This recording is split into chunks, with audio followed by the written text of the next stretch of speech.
All right, hello everybody. Welcome back to another Saturday stream. Today we are going to be doing Siege of Terra, the first wall, guys. Yes, this was obviously released, well, I guess 6 days ago now. 6 days ago now, by the Amber King. Awesome to see that. Actually, just in time, too. You know, we were very conveniently timed, I will say. We were just checking out the Siege of Terra series, I guess. So this is the third one. And the newest one, I guess I should say. The other two being Lost in the Damned and the Solar War. So far, I'm not gonna lie, Solar War hit pretty hard. Not to say the last one didn't. Really enjoyed the last one too, but Solar War, you know, you got a lot of that fleet combat and shit. Descriptions of that going on. That was very cool to see. But yeah, we're gonna be going with Siege of Terra now. Now I know. Let's just check the description here real quick. I know there's a lot of new music and stuff in here, so hopefully I don't get like copyrighted out the ass. You know, it might happen. It might happen. So if there's, you know, anyone watching this in the future, not watching the live VOD, you know, there might be some sound distortions and stuff here and there. I do apologize for that. That's outside of my control. Got Vox in the Void in here. That's awesome to see. Vox in the Void. Anyone else? Doesn't look like it. Rogaldorn and Forks. Liam Taylor here. Okay, he's got a website there. It looks like okay, sick. And I will ask too, guys, if you guys haven't seen this video yet, make sure you guys open up the link in the description there and go check out the Siege of Terra alongside with me here. Just have it open alongside with you guys, and make sure you obviously like it as well. And while you're at it, like the stream. And yeah, without any further delay, guys, I say we get right into the stream. Yeah, it's awesome to see you guys all here. Thank you guys for tuning in. As always, good to see you here, Siler. I saw you kicking around. Gonna try a Warhammer. I don't know if I don't know how knowledgeable you are about that, but we're getting in with the third episode of a 2 hour long 2 hour long episode of the third part, I guess. So right in the middle of it, I would say, right near the tail end of it, maybe. I don't know how many episodes are in the Siege of Terra. Somebody let me know actually. But yeah, without any further delay, captions are on. We got a like left and full screen. Without any further delay, let's get it, guys. Wait, actually, do I have paper? I think I got some paper down here. Yes, this is a fresh sheet of paper. Ugh, let me move my keyboard up. Paper placed, pen. 3, 2, 1, let's get it. You have turned lies into a weapon and guile into your shield. I will crush you, Dawn. Forge Breaker shall shatter your armor and break your bones before we are done. Cultists, traitors, warp abominations. These are your allies now. Before I end you, I will lay low everything you have raised. Damn. I will deliver the War Master to our father, and you will watch everything you have trusted be torn apart. Okay, we're seeing a lot of fucking goats in this, beaten? it looks like. This is just the first war. Hold on, I'm not to pause right there. Dominoes of Ambient. I just want to like check out the names of the people making the music here, because some of the music that's been displayed throughout, and I hear the music in this one is particularly good. I almost want to like remember those names, screenshot those names real quick. Okay, there we go. You think me beaten? This is just the first war.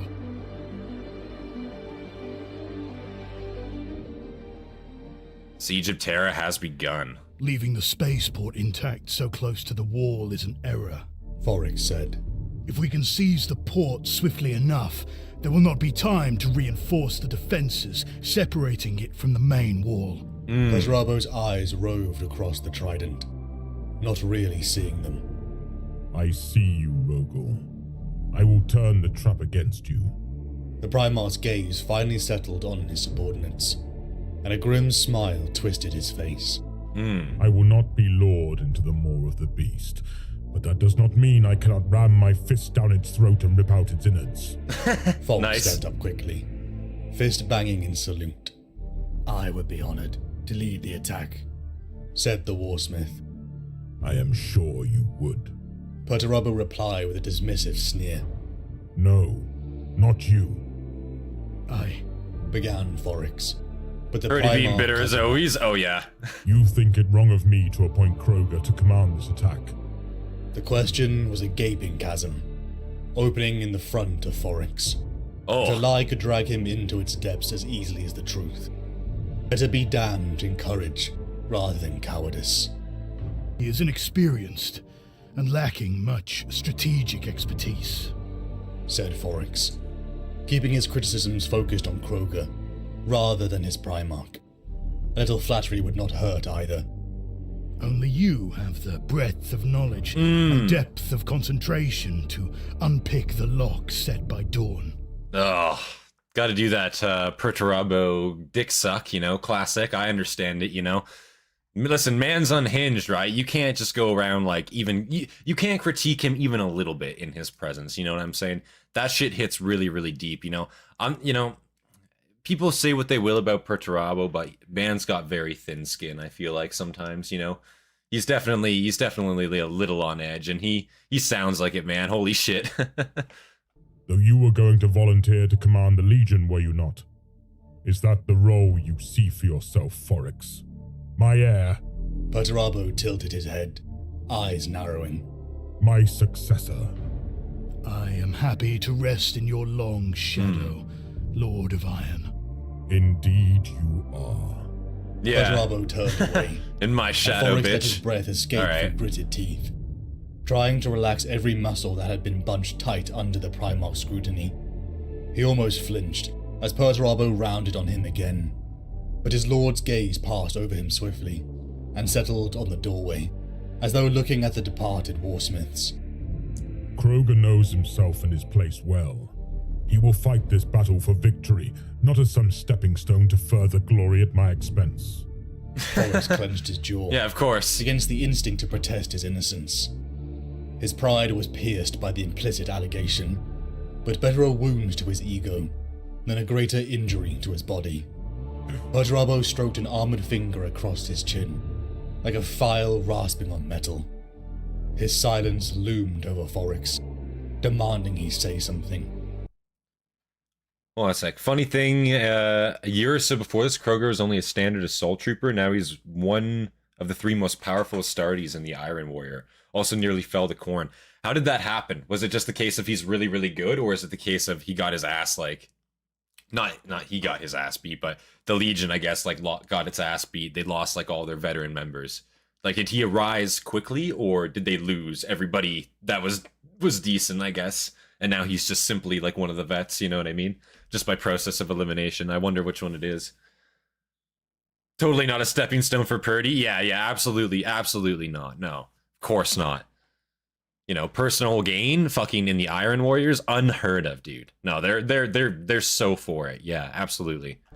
His silence loomed over Foryx. Holy shit. Demanding he say something. Kroger is single-minded. That much I can say with certainty. Single-minded, not easily distracted. Perturabo smiled, but there was little about his humor that Foryx could share. Trustworthy, uncomplicated. All of those things. Foryx agreed, wondering why Perturabo had bid him to remain. Evidently, the Primarch had also realized he had not addressed the point. Dawn has set a trap for me, and I intend to use Kroger to spring it. The Emperor's Praetorian has laid his plans with guile and patience, doubtlessly trying to anticipate my every move, countering in advance every stratagem, ploy, and tactic he has gleaned from my previous work. Be sure, Foryx, that every stone laid in this palace was done so in consideration of my arrival. As certain as our foes have been that Horus would one day reach Terra, my brother has been equally sure that it is my wit, my siegecraft, that will be the test of his defenses. Perturabo placed his palms together, fingers splayed against each other, his eyes wide with manic thought, his lips twisted in a terrible smile. But he never contemplated one eventuality. Yeah, what's It is that? beyond Dawn's ego to comprehend that I might step aside and allow another to fight in my place.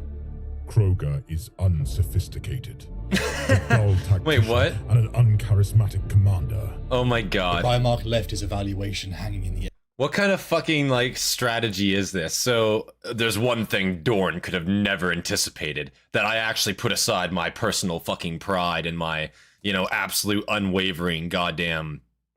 what would even be the word? Ego, I guess? If I put all that aside just one time and I put somebody absolutely incompetent in charge of the battle, that'll gain us victory, for sure. Dorn will absolutely get it. Damn, dude. Do you have a Patreon for video recommendations? I've thought about it. I've not set up Patreon. I've thought about it. I hear it's a good idea. You know, honestly, I should probably look into that a little bit more. Currently we have video recommendations for that you can just post if you just want to post a video recommendation on our Discord. That's absolutely a thing. Otherwise, prefects, we've been doing prefects, get to pick a video every Friday, kind of alternating at this point, just between the few that there are. But otherwise, yeah, I've been debating like kind of setting up like a Patreon or something for just like individual like video recommendations, you know, like kind of one-off things. I've debated that in my mind. So if people actually, you know, if people are wanting that type of thing, absolutely, I'll look into doing that. But as of right now, I don't have like a Patreon at all, no. Is he wrong? I mean, it's a little bit backwards of a strategy, is it not? I mean, I'm just saying, like, straight up, like, if by your own admittance, the guy that you're putting in charge of command for the Battle of fucking Terra, like, this isn't like some small fry battle. Like, this is the battle. Like, this matters. If you lose this shit, it's over, right? It's over. For lack of a better word. And you're going to put somebody by your own admittance, by your own words, unsophisticated, a dull tactician. Like Dorn is a fucking master at what he does. I'm just saying, like, you know what I mean? Like, it just seems kind of crazy. Seems kind of a radical idea. I don't know. This is Purdy we're talking about? Oh, I know. The Primarch man's a little unhinged, I'll be honest. Yeah. Love him, but he's unhinged. Just long enough for Forex to play his anointed part. Everything you are not, Lord of Iron. He replied dutifully. He was rewarded with a nod and a smile. Then he's got the classic, like, dick sucker beside him. Cat stare. Dawn protects the palace with the most complex lock ever devised, so you have given life to a sledgehammer to break it to pieces. Sounds like he's trying to fail. Honestly, to pick a lock. Honestly, sounds like he's trying to fail. You know, that's not even too far out of the realm of possibility, I would argue, to be honest, given the fact that it is Perturabo. Like, he's in it for himself, right? Technically, if the siege fails, right? I mean, if it's just purely about advancing personal position, no matter the cost of whatever you're doing, I mean, maybe. But I think in this case, I think definitely he's just pulling a Perturabo, and he's just letting his fucking... He's just letting his pride get to him here. He's, you know, because nobody can backtalk him, right? Those within his own legion cannot backtalk him. There's nobody is going to push back against him, right? Like, you see all these like yes men around him, like, oh yes, you're so great, your ideas would never falter. So it's like, when it does go to shit, it just makes him like, again, it just ruins that ego further and further. And I feel like that's happened to a point by now, where it's just like, damn, dude, it's irrecoverable. To pieces. Very good, Forex. We know how this ended, so I guess it works. There was a moment of genuine humor in the Primarch's expression. Kroger will blunder and bustle and hurl my warriors at the enemy without relent, and Dawn, my brother, will try to pick out my will from the anarchy, try to dissect intent from Kroger's pitiful strategies. He will be looking for every sign of me, and I will not be there. Forex nodded. Nice. Not trusting himself to speak any further in case his doubts betrayed him. Even so, he was sure of one thing, and finally found his voice. I will do everything I can to ensure we are victorious, my lord. Yeah, you better. You will follow Kroger's commands to the letter, even if they seem disastrous or nonsensical to you. I have schooled you myself in war. Oh my god. Though you can never approach me in generalship, you have been an adept student. Even a fraction of my genius might show through if you interfere, and I want to confound Dawn utterly. Am I understood? Perfectly, Lord of Iron, said Forex, raising his fist to his chest. Perturabo dismissed him with a gesture, as the doors creaked open to allow his exit. Forex glanced back to see his master half turned away, arms clenched about himself, fingers drumming on his armor, while his lips moved wordlessly in thought. Forex considered Perturabo's logic in appointing Kroger to command. It was a move of genius or madness. The one of the galaxy two. burns. Terra burns. Unending war battered the walls of the Imperial Palace. For months, every man and woman of age, Peter Turbo is a master tactician, then he does stuff like this and just comes off as a complete incompetent. Yeah, like that's the thing, right? Like, he's supposed to be tactically very up there. But then when he gets these plans, right? Where it's like, he gets it in his head like this is a fucking masterpiece of an idea. They would never suspect this. No one would see this coming. But it's so like utterly fucking confounded where it's to the point where like, you know, there's no way it'll work. And I think it's like, I don't know if he does it on purpose because it definitely hurts his ego whenever he fails. Like it hurts his ego so severely. Like he hates taking L's, like especially public L's. Doesn't cope with those very well. You know what I mean? So I don't know. It's rough, you know. It's definitely rough. Of the Imperial Palace. For months, every man and woman of age, every space marine, custodian and primarch fought men and hell itself. The skies of Terra have darkened, clogged with pollution and munitions. Refugees clog the ever-decreasing space of Imperial control.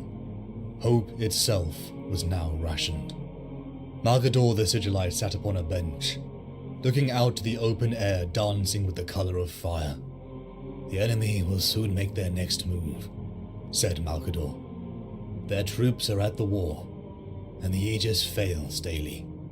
It is only one defense of many, said Dawn, folding his arms.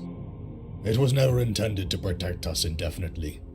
Horus can bombard us for as long as he likes. Shells and rockets never captured a city. That is the truth. I mean, I guess. So, that's kind of a scuffed logic, Dorn. Will come. Rogel Dorn, Primarch of the Imperial Fists, the Praetorian of Terra turned to Fafnir, Ran, and Sigismund. You have the latest reports, Captain. What would be your assessment? Dorn directed to Ran.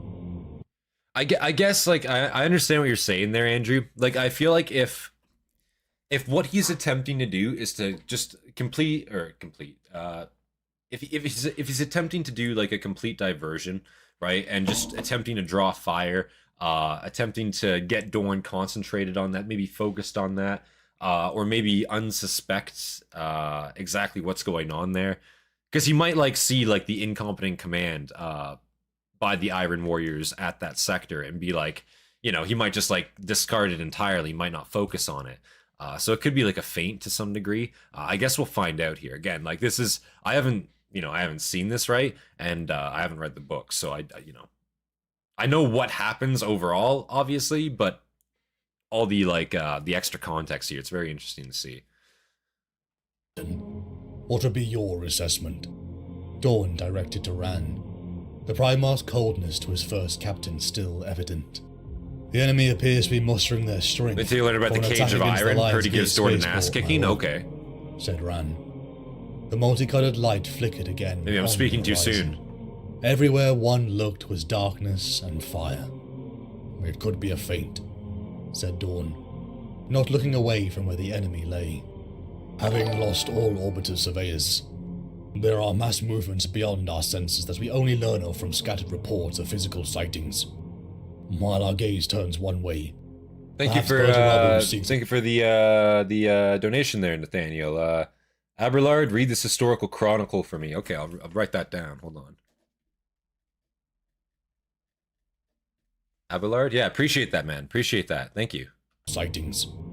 While our gaze turns one way, perhaps Perturabo seeks advantage elsewhere, said Dawn. We should let him, my lords, said Sigismund.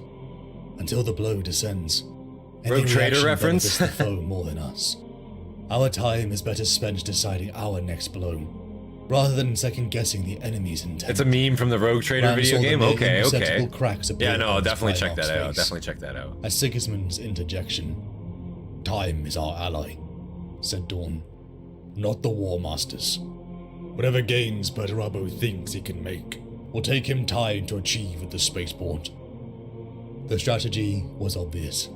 To take the Lionsgate spaceport would allow the traitors to land en masse, bringing even more capable weapons such as Titans into play. Could there be ritual significance. Much of the opening assault was not to make physical gains, but to weaken the Emperor's psychic grip on Terra. Is there a further agenda that I do not understand? Malkador nodded uncomfortably. If Perturabo wishes to attack, continued Dawn, we shall allow it, and we shall stop it. To respond... Hold on, guys. The cat wants it. I need to let him in before he ruins my door. Oh, hello there. Sorry. Dawn, Issues of keeping your door closed. And we shall stop it. To respond in any other way would risk weakening against the concerted effort elsewhere. To the surprise of Ran, the Primarch overstepped Sigismund, commanding Ran to lead the spaceport's defense. Ran saluted, giving a look to Sigismund before departing.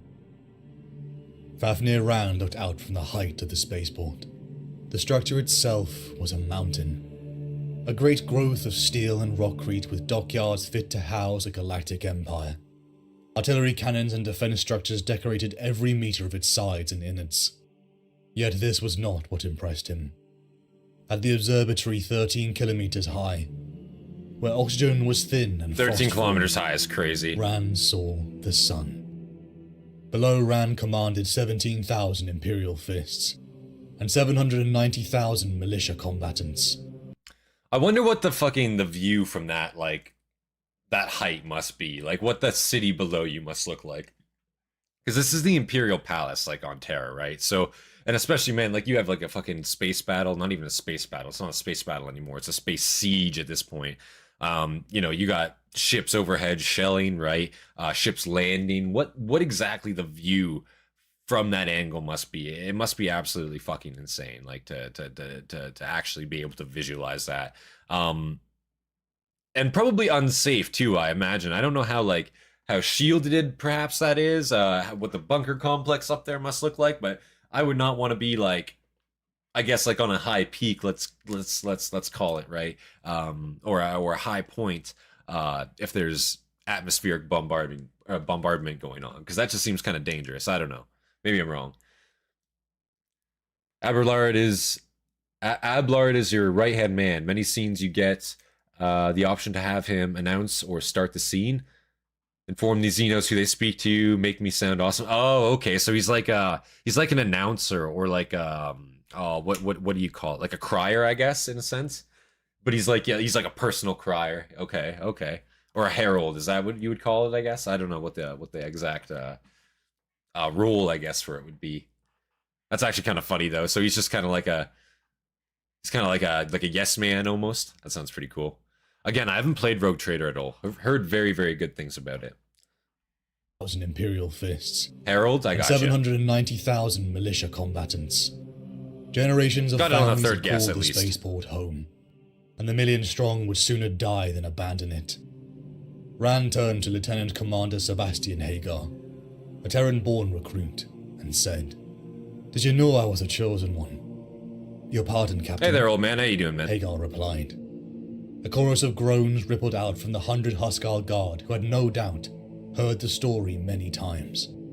"My people raised me up in the belief that I was marked for greatness," Ran continued. "Destined to be a powerful leader of the tribe. I'm alive? Yeah, I feel that. I was found by my Me mother, too, brother, me too. abandoned on the river bank.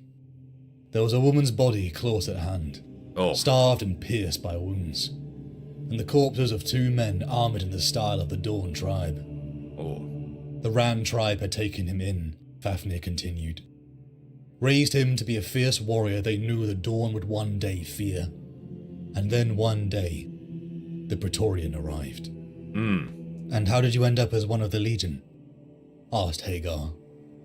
A second chorus of groans rose from the Huskarls. "Perhaps another time," said Ran, as they looked out at the glittering lights of landing craft growing in the distance. The enemy were coming. Fafnir Ran sat within the command throne of the Strategium Lion Primus. In the no man's land between the Lion's Gate War and the traitor line, the enemy forces were growing. 300,000 and rising by the hour. "I'm not throwing valuable soldiers away to hold the line in the dirt," commanded Ran. All forces will withdraw to the Lion's Gate spaceport. Oh, here it is. Information hued in green light danced across the dark chamber. Withdraw? Lord Commander, a Terran conscript blurted out. Drop the Lord. I'm not a Primarch, Rand told the young officer. Damn, dude. The masses of traitor guard. I like how, like, the only thing he was concerned there about was, like, the fact that he used the word Lord to him.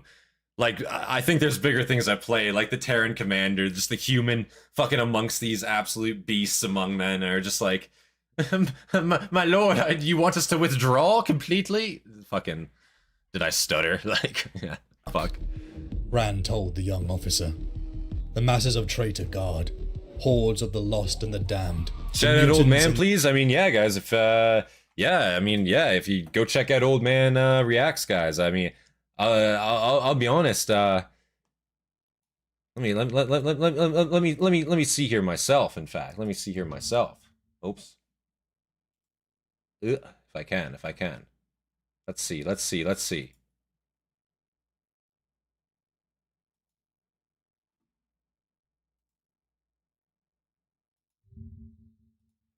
Go to channel. Oh yeah, okay. Here we go. Old Man Reacts, guys. Go check out Old Man Reacts. Thank you for tuning in, man. Do appreciate it a lot. Go check him out, yeah, man. That's awesome of you. Thank you for tuning in on the stream here, man. Awesome React content here. Yeah, look at that. Ooh. Nice shorts. Good selection. Oh man. Right up my alley, man. I might have to sub myself. Sub there, and we'll check that out later. Appreciate tuning in, man, though. That's cool. That's awesome. A lot of the same stuff you do? Okay. Yeah, well, shit, we might have a lot in common then. God. Hordes of the lost and the damned. The mutants and the heretics have been thrown at the wall in waves. And Fafnir Ran had had enough. I'll not have lore stories, theories. Is the lore channel? Okay. To save some bolt around. That's awesome, man. Ran growled. Hagar looked as though he might definitely object, have to check that out. But Ran silenced him with a raised hand.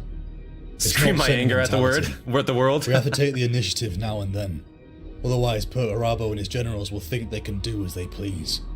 I want them to feel uncomfortable, said Ran. Servitor tendrils danced over the Strategium banks.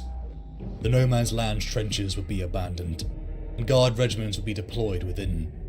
Shields would be concentrated to leave the orbital guns free to fire. Then, shields dropped if Perturabo made his landing. The enemy wanted the spaceport intact, and for that, it would cost them. Ran could see Hagar's reluctance. Dawn's orders were to bleed the enemy, to buy as much time as possible. Fafnir Ran indulged his lieutenant, this one time. Generated auger data danced across the Strategium. Top view, Highway 4, said Ran, leaning forward with fists on the plasteel edge of the screen table. I'm trying to think here, right? Now, I can kind of understand looking at, like, the strategy of the people on the ground here, right? Of the Imperial fists on the ground, I should say. With trying to defend the spaceport, right? They're going to drop their shielding if they detect that the Iron Warriors are trying to come in, if they're trying to drop. Perturabo himself, we already know he's not going to be engaged in this battle. They have orders to try to bleed the enemy dry. I'm sure the heretics too have orders to bleed the enemy dry. In the case of this siege, definitely the defenders losing men is a lot more of a substantial loss than the attackers in this case. So yeah, I can kind of see. I don't know. I'm starting to change my mind. I can kind of see where Perturabo is coming from. I'm not gonna lie. I'm picking up on it a little bit. If he's reading the room correctly, he's reading the defense correctly here. He might not be wrong. He might not be as off base as I once thought. I'll admit. Said Ran, leaning forward with fists on the plastic edge of the screen table. A 300-meter gate shone on the display. Anti-vehicle, macro and plasma cannons decorated nearly every emplacement behind its fortifications. Highway 4 faced directly towards the Iron Warriors' camp, miles on the horizon. It's a killing ground, Ran said to Hagar. Yes, Lord Seneschal. I oversaw the construction, said Hagar. Ran ignored the chastisement. It was the perfect trap, but to sit behind the fortification would allow the initiative to stay in Perturabo's hands. Ran stood, a hand on the haft of one of his power axes. I will lead the 1st Assault Company cadre to meet the enemy's attack, supported on the wings here by 2 columns of heavy tanks and a mobile attack reserve of bikes and speeders. Ran paused. It's about planning for defeat, rearranging the layers so that they have to work for us, not the enemy. We save ammunition on the big guns. It's all about time. How much of it we make Perturabo. That's true. We can't stop the enemy getting in. Not forever. And the assault cadre is as good as any other wall, said Hagar. Ran's thought had been with Sigismund, to Sanguinius and his angels, to the Khan and his scars. He had seen what they had achieved when attack was the best defense. Death to the traitors, whispered Hagar. Ran stood, and made his... That is true. The White Scars, I would say, is the last legion you want to have, with like their back to a wall, fighting them kind of thing. That's the worst shit. The White Scars are absolute mad dogs when it comes to it, you know? If it's death or fight, like, you know, we see the White Scars perform. We see a lot of legions perform, but I would say the White Scars are pretty fucking goated when it comes to that shit. They seem to have that, like, that last minute fucking oomph to them. I don't know.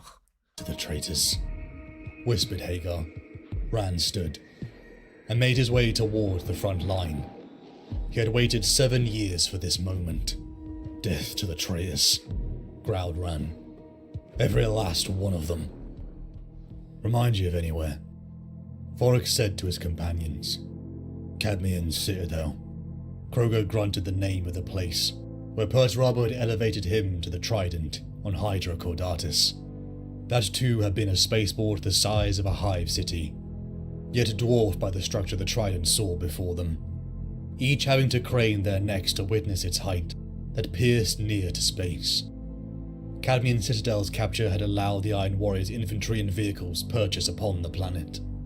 It's not just the death or fight situation with them. Even if you win, you walk away with at least 40 years of emotional trauma from the trash talk. That's also true. The White Scars also just have a fucking disgusting like roast to win ratio. Like, yeah, you might still beat them, but yeah, man, your your honor, your pride, it's never what it once was. It's never back at 100%. That's for sure. I feel like every like White Scar insult, it's just like a it's like a 2% like debuff to your pride every time it happens, you know? And that's total. It doesn't come back. Like it's a cap, it's a max cap. It doesn't come back after that. Citadel's doesn't capture refill. had allowed the Iron Warriors' infantry and vehicles purchase upon the planet. That shit The builds. Lion's Gate would house the monstrosities of the Dark Mechanicum, and the Titans and the War Master's fleet above.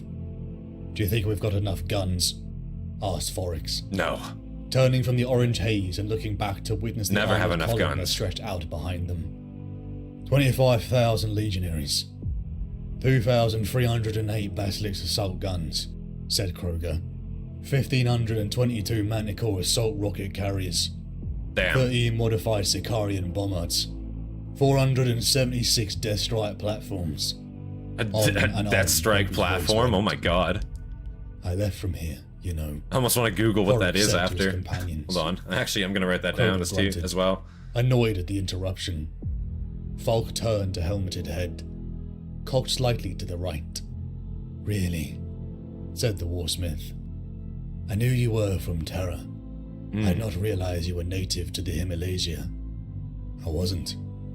Forex corrected him.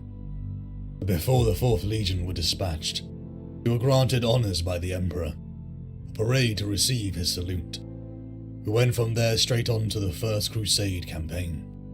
It was smaller then, of course. From great siege camps, the Death Guard, World Eaters and Emperor's children lay siege at various quarters, all inflicting their own terror upon the Imperial capital.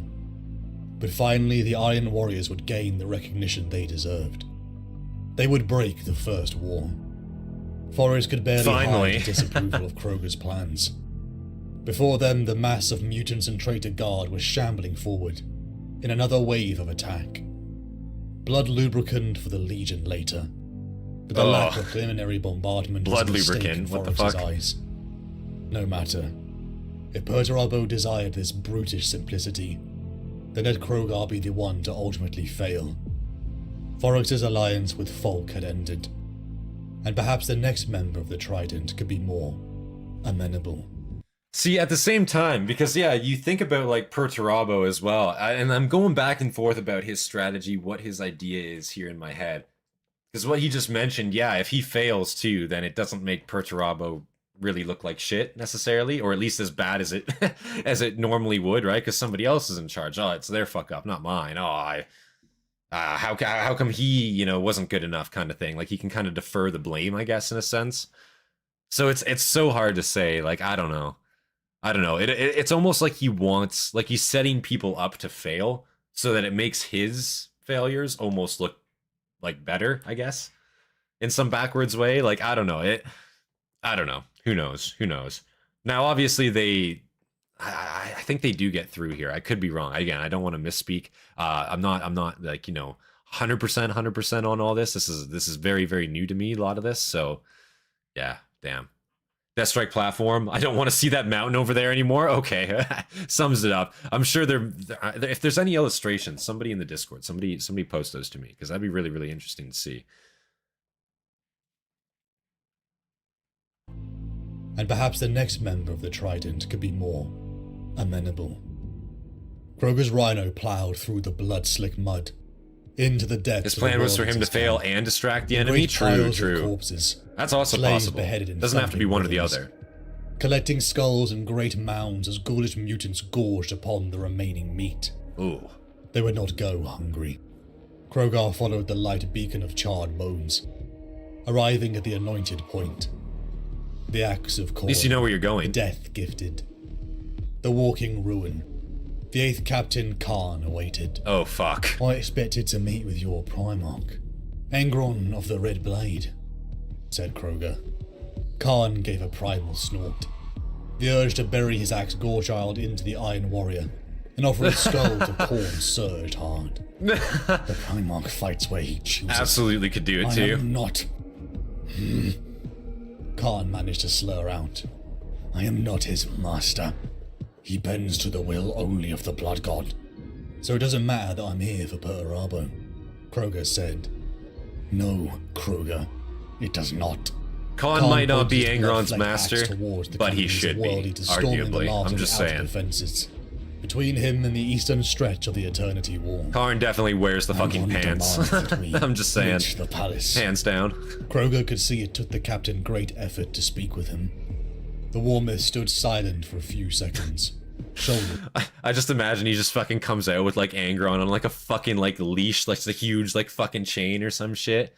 Some real weird shit, you know what I mean? But like, goddamn. Like Karn is definitely the walker of Angron, is what I would say. You know, that's a term for it. Holy shit! Got to keep him online somehow. Corn for the salad of war. Oh my god. Corn. Fuck yeah. If I'm misspeaking, Jesus, I probably did. Blood for the Blood God. True. Yeah, no, blood for the Blood God with a question mark. Oh yeah, he doesn't understand. Yeah. So basically, you understand, right? There's this thing called the warp, and in the warp, right, there's well, for lack of a better word, you can call them gods, okay? And these gods are, well, they're not really the nicest, I guess you could say. And the Blood God, right, is Khorne, you know? And yeah, so basically skulls for his throne, blood for his blood for the Blood God, I guess. I mean, there's not really blood for anything, I suppose, but there is skulls for his throne. I don't know. What do you do with the blood? There is blood for the Blood God, but I guess the blood is just kind of on the ground. I mean, you don't really collect that. You know what I mean? There's nothing. I mean, I'm sure you can. There's probably ways, but I mean, usually just the skull is good enough. Fit to speak with him. The Warmith stood silent for a few seconds. Milk for the cornflakes, exactly. the whole 9 yards. You know, you get it. Kroger said. His attempted guile was obvious. Spray it over everything, true. Dunk your armor in it and shit. You are. Roll around in it. Make a snow angel. That my lord is not here to respond to such taunts. Khan gritted his teeth. The nails were biting, and the urge to kill was all-consuming. I don't need Angron, snarled the Warsmith, fist rising. I need your legionaries. You'll all die here before you set foot on the Eternity Wall. But I have a plan that will get us into the Lion's Gate spaceport. You'll need more inducement than that, Khan grunted. Kroger made to leave, until a resonant panged in Khan's chest. This one before him had the touch of corn beating within his chest. He was kin, and therefore deserved appropriate attention. What? Angron might listen. A call to arms to one dedicated to the Skull Throne might catch the Primarch's ear. What do you mean? Said Kroger, swiveling in the blood-frothed ground, his posture threatening. Again, Khan tried not to lunge at him. You have the qualities of a great warrior, said Khan. The sort of warrior Khorne would bless with his blood gifts. He demands nothing, but what you want to give already. Death to your foes. The Emperor has already made me stronger than any mortal man, said Kroger. What other gifts do I need? Khan Interesting. stepped forward, raising Gorechild and smashing it through the hull of a wrecked rhino. Very cool to see like their Nothing logic put to stands play there. before the chosen of the Blood God and lives. Khan snarled, turning to Kroger. No blade will pierce my skin. No bolt can scar my flesh. Swear yourself to Khorne, and you'll become his bloodied killer. All I need to do is kill in his name. Kroger laughed, long and deep. No oaths, no rituals, no sacrifices. As long as the blood flows, snarled Khan. Kroger turns towards the spaceport. See, I feel like now might be a hot take, but like when you put it like that, man, it makes Khorne sound like a very like casual chaos god. You know what I'm saying? Like you just partake in Khorne, like on the weekdays and stuff. As long as you get like X amount of like, you know, blood and skulls, you know, whatever have you. You know, it doesn't have to be like, you know, a ton, as long as it happens, right? Like the way he just described it makes it sound like it's just like, oh yeah, you know. It's not a 24/7 like investment, you know. It's just like a, you know, a temporary, not even temporary. It's like a contractual thing, really, when you think about it. Damn, dude. Like he just made it sound like so like not a big deal, as he's like fucking like trying not to kill him through gritted teeth. Like what the fuck? Snarled Khan. Kroger turns towards the spaceport, his own hackles rising in thought at the relish of combat. Then let Lord Angron know that a brother in blood calls on him to carry his holy slaughter to the Lion's Gate spaceport, and we shall please the Blood God together, said Kroger. Munitions like meteors, and lances of hot plasma slammed into the Aegis. Wait, so did he actually say yes to that? They danced upon its rippling surface like supernovas of light. From the artillery on the ground to the fleet in orbit, Forex watched the largest explosions he had ever seen. The Aegis shields illuminated from blue to deep purple, and then in parts altogether fail. Within the middle layers of the enormous ziggurat that was the spaceport, gun emplacements detonated. Thousands of bodies were sent flying into the sky, along with tons of debris. From various corners around the Imperial Palace, flares shot up into the sky. The Death Guard and Emperor's children had begun their engagements. Forex found himself viewing the continuing attack from the roof of a burnt-out way station, about 7 kilometers from the Lion's Gate spaceport. His mind could not help but drift to the Netherborn and the corrupted legions he had once called brother. He was not ignorant to the powers that the War Master Horus had pledged to, but he thought to the Death Guard, World Eaters and Emperor's children, and feared that the 4th Legion would one day succumb to such degradation. He turned to his companion, veteran Sultan Volbrun, who was known as the Stonewart. Overall commander of the barrage, he was observing the effectiveness of his cannons and rockets. I'm glad at least one true Iron Warrior stands alongside me still, said Forex. What do you mean? The Stonewart did not turn his head. I'd have you in the Trident, you know. You have a talent for destruction, said Forex. I am content with my allotted role, Sultan Volbrun. It's like some like replied. fucking like fruit fly The or something trident is flying not around missing here, an and I enemy. don't know why. It's literally just like It would one not be fruit an fly. outrageous Where the stretch fuck of did it come fortune. from? If What? all 3 of us survive this battle, you know that, continued Forex. I would rather have someone steadier at my shoulder. However, the loss of one or both of my fellow Triarchs would cause me no grief. Finally Bronn turned, but still not meeting Forrex's gaze. To speak against them is to speak against the Primarch, said Bronn casually. Favor is fleeting. You know that as well as I do, said Forrex. Yeah, favor's been fleeting for a Kroger while. is fast becoming unstable. You're talking I saw about him Purdy. with the World Eaters. Oh. And even in a span of hours, he's become more irrational. As though Oh. tainted by their bloodlust.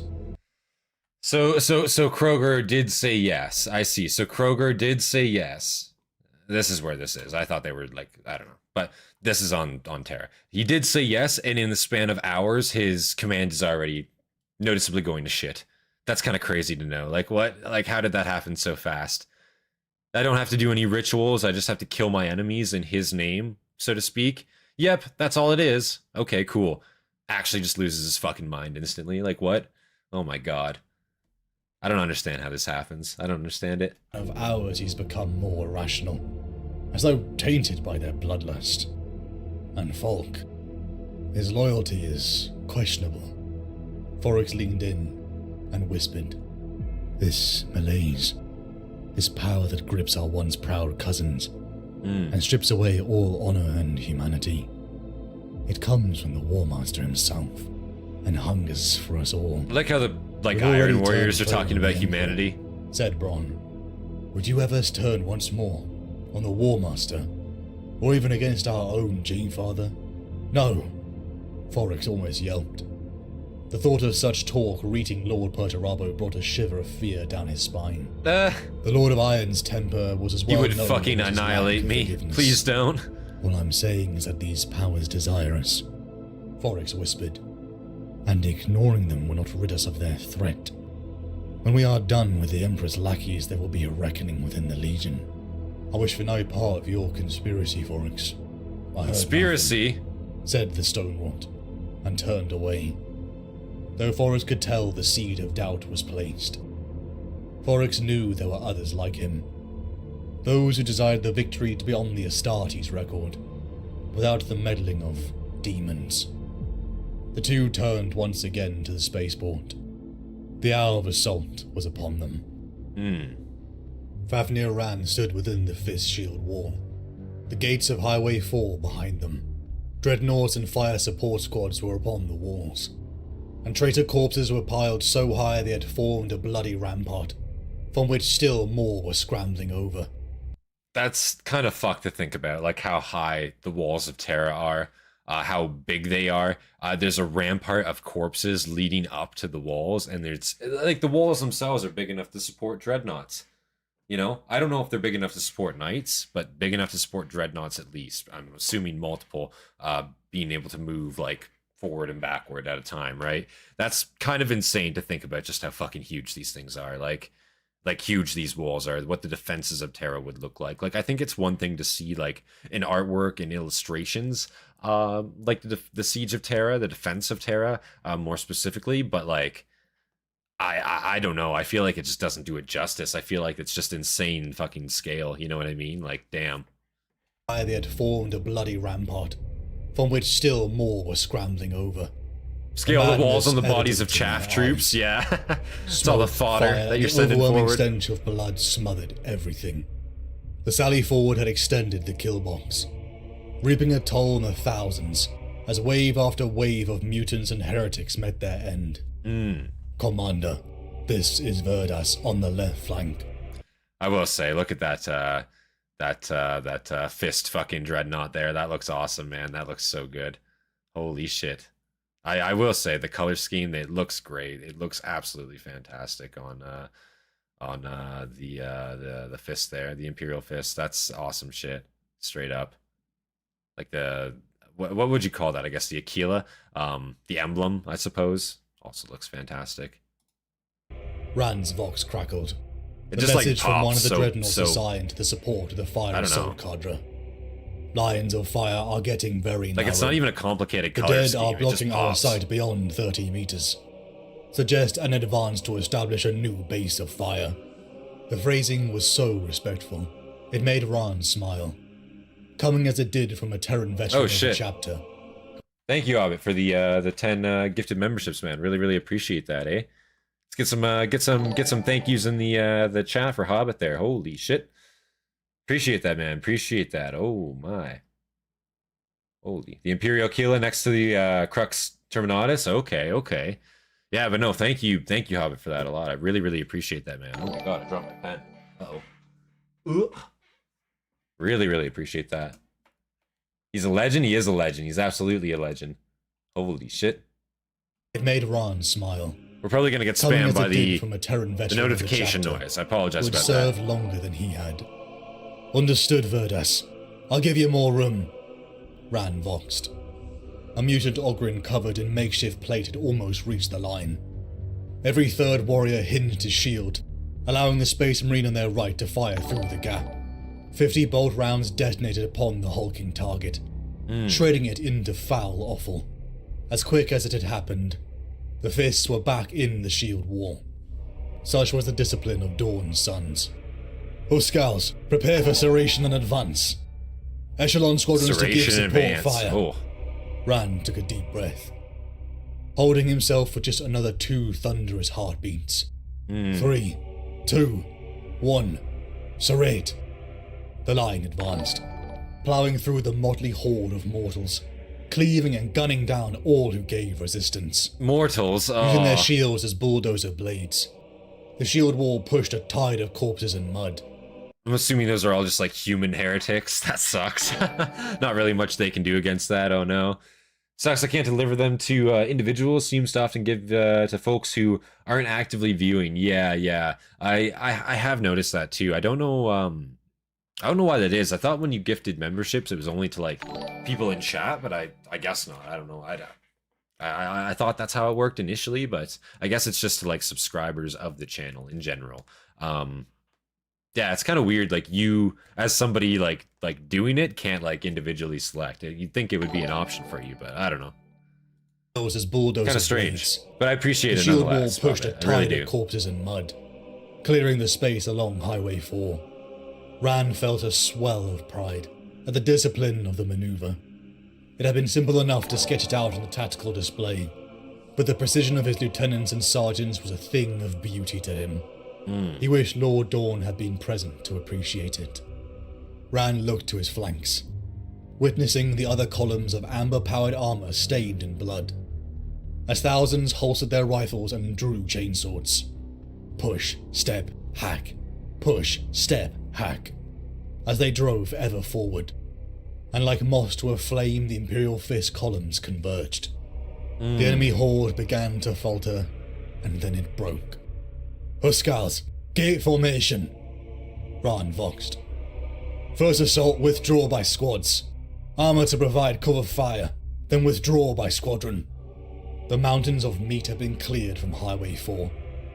Hundreds of thousands of traitor mortals and others were dead. But on the horizon, the World Eaters were coming.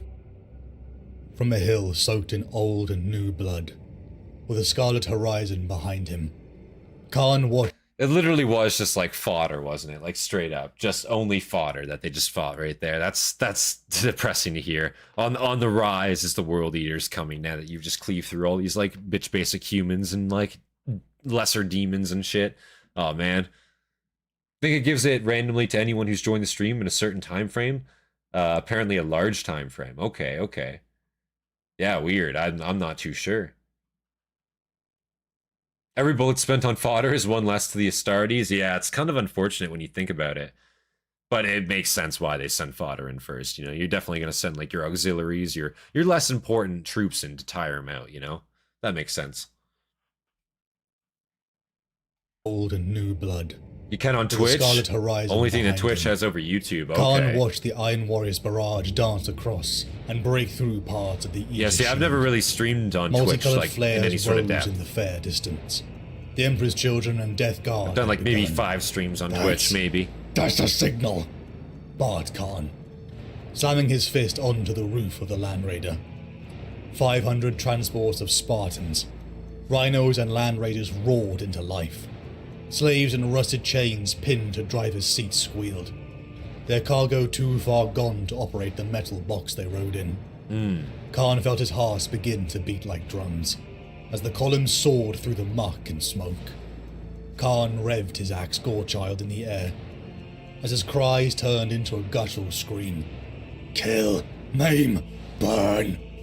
For Khorne he exulted, as the Lion's Gate spaceport For grew Khorne, with oh my swift god. vision. Once clean and pristine, the gore-stricken transports of the World Eaters soared ahead, Fuck. many vying for the lead of the pack. The massive corpses of the mutants and cultists, cut down before the spaceport approaches, were crushed under tread, creating a chewed-up lake of blood and the dead. Khan's enhanced sense of smell was awash with the scent of death and battle. His eyes rolled back in his head as he took in a deep draught, intoxicated by the thought of imminent bloodshed. Ahead, survivors of the waves approached. I'm guessing Karn is only out there without like a helmet on, right? Like he's definitely not the kind of guy to ever wear a helmet. I mean, actually that's not true. He's got his kill counter in his helmet. Is he out here helmetless? I wonder, genuinely. It's a good question, because he's talking about like smelling it and shit. I figured like your helmet would like filter all the smell and shit out, but maybe not. Maybe he's got like that stuff open. He's just like, there's like a vent like flap, and he's just like flicked it open or something. I don't know. Imminent bloodshed. He wants to smell all the Ahead, death survivors of around the him. waves approached. All the meat. The transports Lack of a didn't better slow, word. mulching their so-called allies under tread. Their screams bypassed Khan's ears and flared through his brain like bolts of electricity. Have to hit that infinity causing score him he to wants. howl True. Again.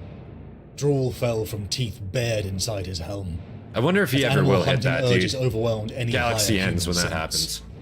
Some rhinos fell by the wayside, He just their wins. tracks clogged with meat. Oh. From the approach, Khan saw an armored column in bright amber, rocking forward towards them. Khan vaguely recognized the danger. He tried to order the columns to Danger? slow, No so such that their thing. guns might be brought to bear. The words would not come. From the sky, the silhouette of human nightmare grew. Khan felt his skin prickle, as the shadow of hate speared down at the speed of lightning.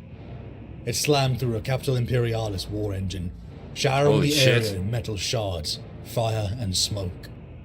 The demon rose and spread its wings, bellowing a howl that would turn men mad. Angron? Angron had arrived. Khan and the transport column disembarked, slamming into the mud and charging towards the highway gate. He cried out in throat-tearing roars for Khorne's favor as their lords hacked and burst tanks around him. The demon Primarch of Khorne rose again into the sky, only to be cast down by a silver light. Oh. The Emperor's psychic shield was still in place, and Oh, Khan okay. felt his fury fall, as his father staggered up and battered impotently against it. Halted, the spaceport's defenses regrouped. Embarkation gun Not gonna lie, when I first heard that, I was like, oh shit, is like Sanguinius gonna come out here and fucking just like choke slam him to the ground quick? No. Unfortunate, damn. I was hoping so. I you know, bad as it might be, this is Demon Angron at this point. You know, he's gone. He's already gone, you know. Demon Angron is a fucking menace, you know. You gotta see him get put in his place, you know. You gotta take that when you can do it. Because it doesn't happen very fucking often. This guy absolutely murders fucking everything he touches, so. He's got a helmet? Yeah, definitely got a helmet. Okay. Did you know that only Karn, Sly Marbo, Chuck Norris have only ever managed to hit that infinity kill count? Oh my god. Chuck Norris. Don't compare Chuck Norris to those other plebeians. Fuck, true. halted. The spaceport's defenses regrouped. Embarkation guns came alive again, and the World Eater's berserkers were blasted apart. Transport exploded with their cargo still within, as Khan and the Vanguard died for cover in the no man's land. Clarity burned through Khan's battle rage. Angron limped off to find other prey to satiate his thirst. Fighting with every fibre of his being, Khan ordered the retreat. To die here without pleasing Khorne was the ultimate failure. The nails bit deeply, as the World Eaters pulled back from the Lion's Gate spaceport. The vengeful spirit disgusted Abaddon now. I guess at this point, Karn doesn't know, like, he's going to get resurrected, right? I'm assuming not. Probably not. The Lion's Gate spaceport. The vengeful spirit disgusted Abaddon now. It stunk of the warp, and its structure had forever been corrupted by it. The sight of Horus had once brought a beating pride when Abaddon had looked upon him. Now it was disappointment. Again, Horus had been slumped over in his throne, supposedly battling the Emperor within the war. The World Eaters and Emperor's Children assaults had been pushed back, their demon primarchs repelled by the Emperor's wards. Perturabo was nowhere to be seen. Once again, Abaddon's frustration at these supposed demigods grew, and even now the Mournful was broken, leaving Abaddon uncomfortably within the company of Zardu Leak and his blade slaves. Horus began to rouse, and Abaddon couldn't help but think of how weak his father looked. "The war progresses too slowly, Ezekiel," the War Master pronounced. "I did not think Perturabo would fail you," said Abaddon. "If he cannot devise a means to enter the palace, I do not think his brothers will do so. Perhaps it is time that the greatest of our leaders takes his rightful place at the forefront of the battle." "You think I shirk my duties as a general?" Horus seemed amused by the idea. "Your vision has brought us to the door of the Emperor's throne," said Abaddon. "But at the moment of your victory, you stand aside and let others break it down." "It cannot be done," said Horus. "The powers that work through me gather yet more strength. When I strike, I must eliminate my father entirely, body and soul, physically and psychically. Not a shred of him can survive. Perturabo is the sanest of my brothers."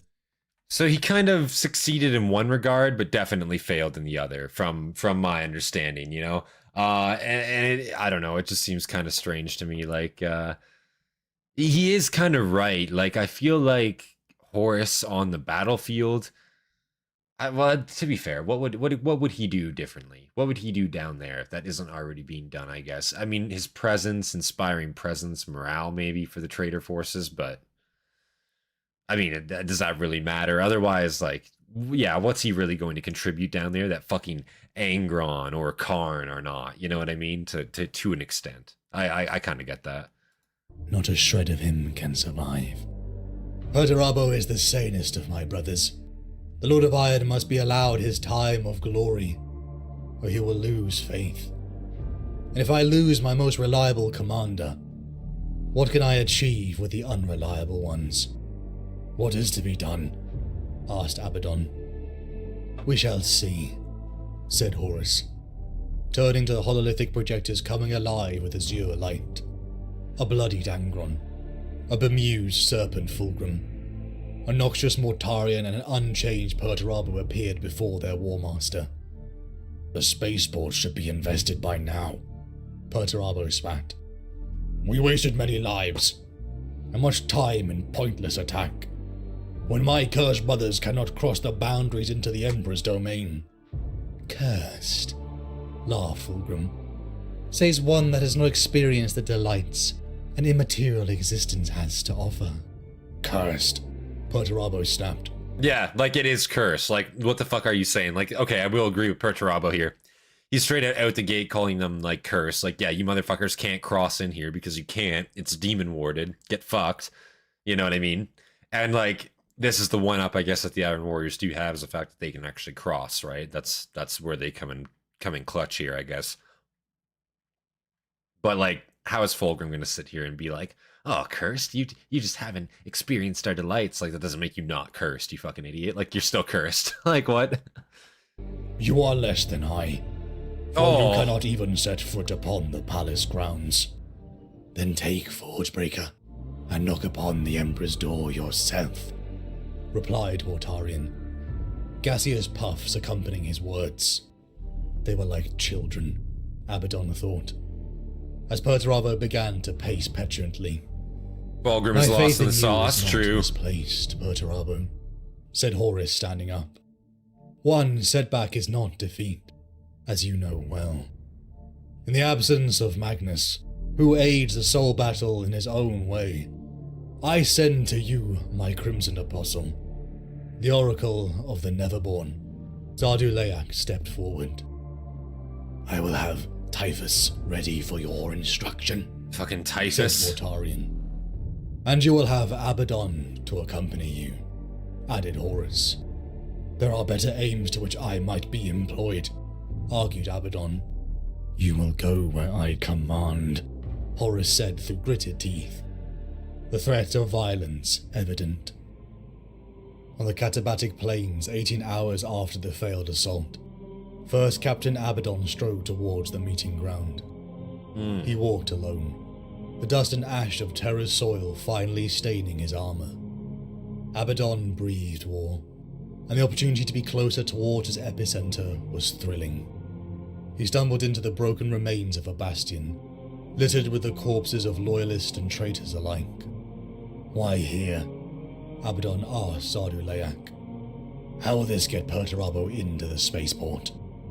The Crimson Apostle knelt down in the blood-caked mud, his bare hands drifting through the fungus growth sprouting from it.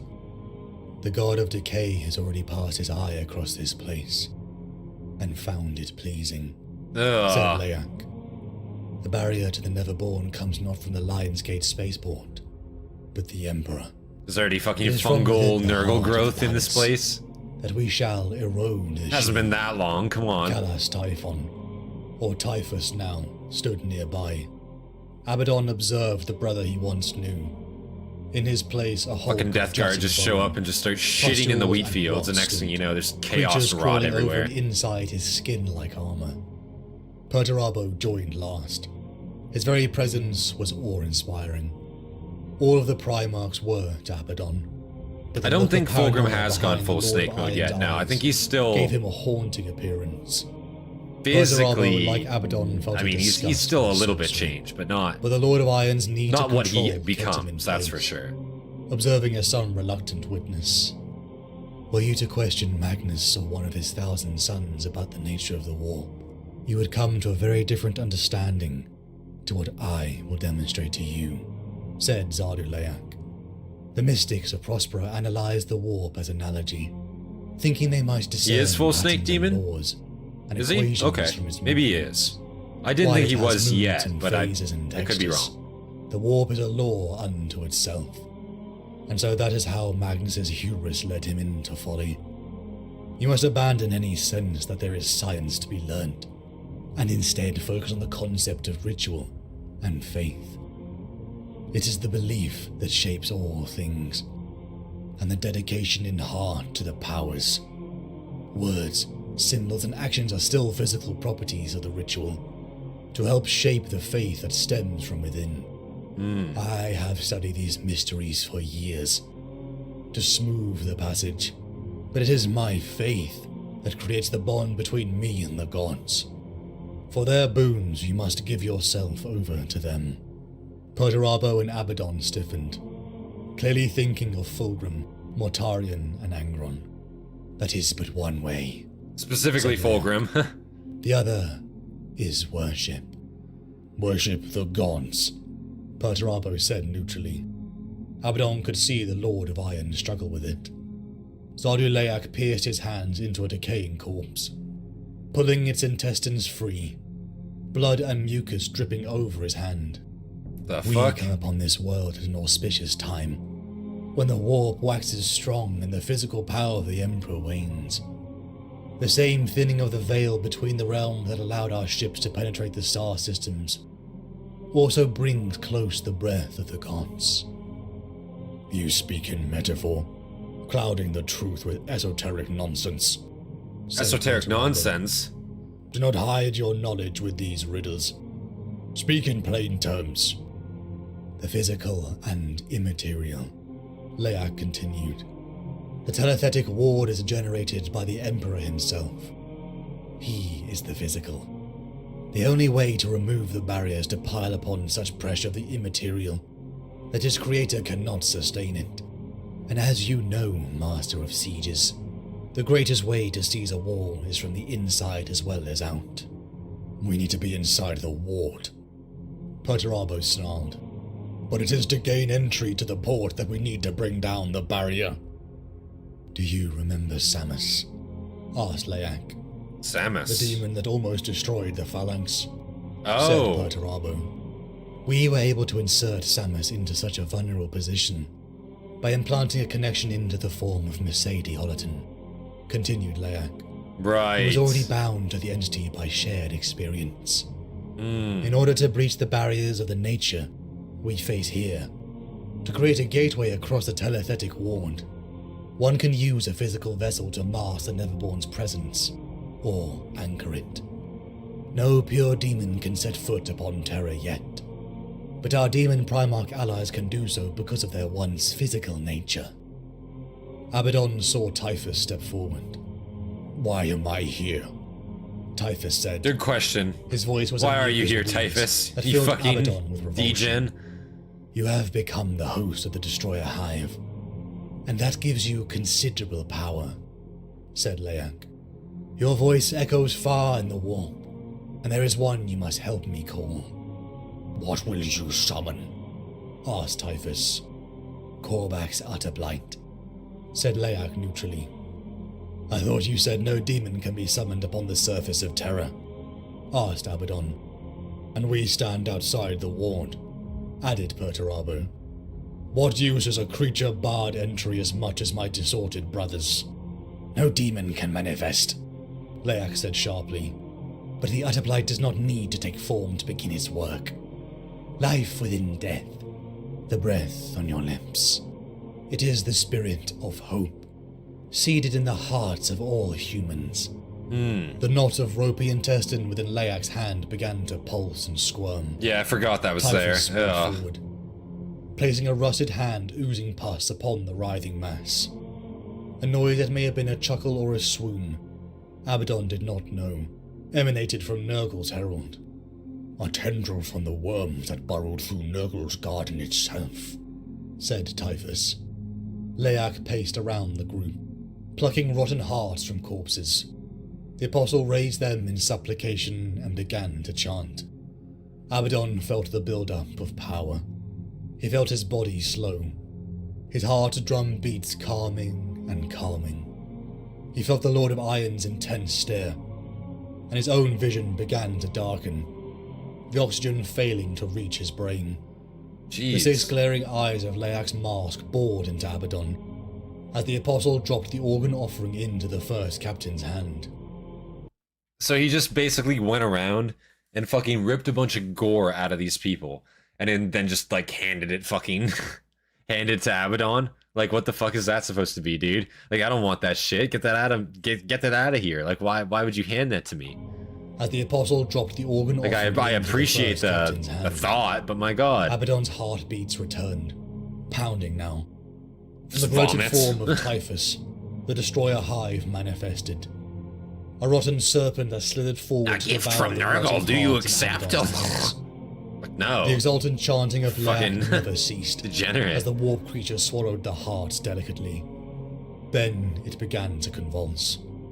It swallowed its own tail, choking on it as it swelled in size. It'd be terrible to be a human during the Siege of Terra. They're literally doing witchcraft right now. Oh man, in the last episode, we saw just how bad it would be to be a human. Because, like, man, you know, you're just in a trench, like, outside. First, they were outside the wall, like, manning, like, the defensive points.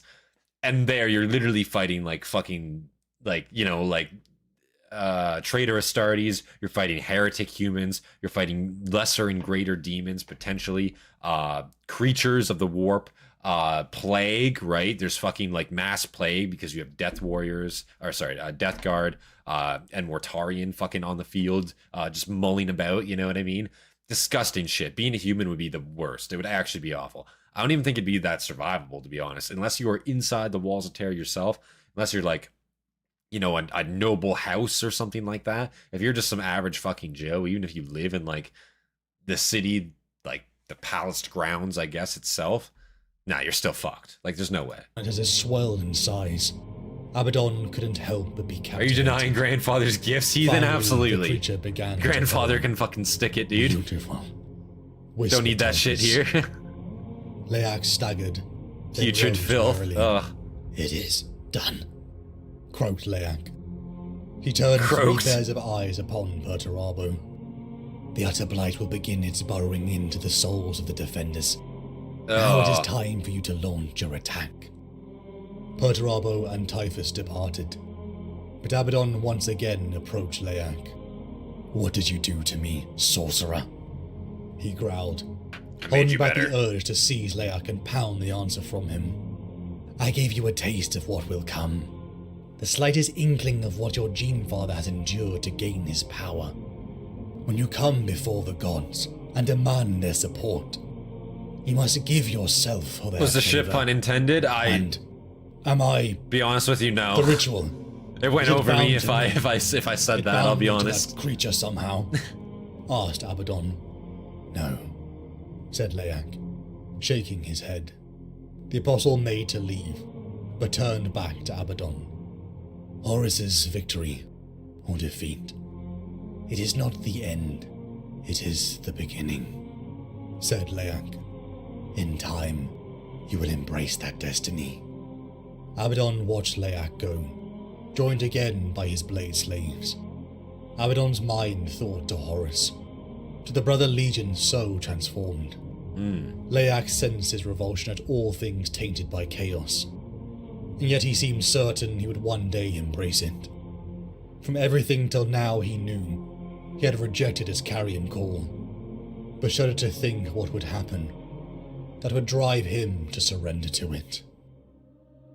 Poxville, they called it. The Palatine Poxville? Ark had once been What a the structure fuck? of marvel. Soaring towers that housed the elite of Terran society. Now virulent disease, rot and starvation called it home. Refugees had been shipped in the previous months. In their thousands now, but none could leave, thanks to the Death Guard's constant bombardment. Katsuhiro had almost laughed when upon the Administratum walls they saw the crude wooden siege engines. It was like ancient history that had no place upon the modern battlefield. Then came the payloads. The rotten infected corpses. Skulls filled with noxious slime and sealed with wax. Ew. Pods of biting flies. Katsuhiro felt like walking dead. He had survived the Helios Gate. Is this He had seen the glorious Sanguinius. Seriously? So we're back to Katsuhiro now. Does he go out via a fucking, like, plague attack, dude? That would be so fucking sad. Yeah, like, literally after all he's seen, after all he's done, he's made it this far. He's gotten into the city gates, and now he just gets fucking, like, what is essentially a fucking disease-infested cow corpse has been flung into the city, essentially. Except it's much, much worse, but that's basically what's happened, and now he's got, like, he's got like, mega malaria now. Oh, man. He had survived the Helios Gate. He had seen the glorious Sanguinius, the mighty Khan. He had seen the horror of the Plague Marine and Berserker. Nightmares of what he had seen And now and you're gonna done die visited because him your nearly fucking every organs are night. melting in your There had body. been growing talk of the Emperor as a divine being, and Katsuhiro wondered what he had done to anger such a god. In the near-permanent night, Oh, in the constant gloom and stink of smoke and blood, the infected shambled, their silhouettes haunting Poxville in the day and night. imagine the smell. I don't want Shooting to. them didn't stir Katsuhiro's heart anymore. Death was an escape from this hell. Survives all that off by Katsuhiro's a cold, mind drifted basically. to Doromek. That is a good point, though. That's a thing they don't really bring up in a lot of zombie films. And when you kind of see the nods to it, it's kind of cool to see that. Certain films, certain shows will do that. Like, what show did that recently? Not recently, I guess, but Kingdom. It's like a Korean Renaissance zombie show, and they kind of make like small references to the smell. Like in zombie shows and zombie media, people don't realize just how fucking bad the world as a whole would smell. You got to think, even if running water wasn't a thing, just how bad people would fucking smell, man. Not just the corpses, the walking literal corpses that are decaying as the days go by, but just people in general, man. Like, you can't take a shower for 4 months, you know what I'm saying? Oh my god. You know what I mean? Like, oh, you'd smell like shit. It would smell awful. Everyone would smell like shit. You wouldn't even want to be in the same room as somebody else, because it'd be like, oh my god. Maybe eventually you'd get used to it, you know, but damn, dude. It's the same thing with like shows that show like the medieval setting a lot too, right? Like, people don't realize just how bad. Like, you go back to like a peasant village, dude. Oh my god. that shit would smell awful. Like, you would be fucking retching because it would be like, these people are walking around looking at you like you're crazy, but it just smells like garbage. Like, you know what I mean? Like actual trash. Holy fuck. Or shit everywhere. Love that show. Best thing to come out of Netflix. True. That show was very, very good. Was a very, very good show. There's a couple good Netflix originals that came out, to be fair. Snowpiercer, that was also a good one. That was a movie, and then they remade it into a show. That was pretty decent also. Death was an escape from this hell. Kathiro's mind drifted to Doromek. He saw the hush-fingered spy disappear into the crowd around the Helios Gate. But Katahiro knew to ask questions was to invite his own death. And to find a man amongst billions was near impossible.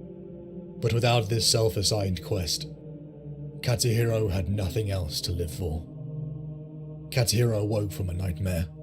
Visions of his flesh melting. Oh, just a falling nightmare? into soup in which fungus grew. Oh. Within the bunk hall, with the smell of farts and ringing with the snore of dozens of cramped men and women, all shot upright. "Something's in the mess hall," said one voice. Katahiro and the others hurriedly put on their uniforms.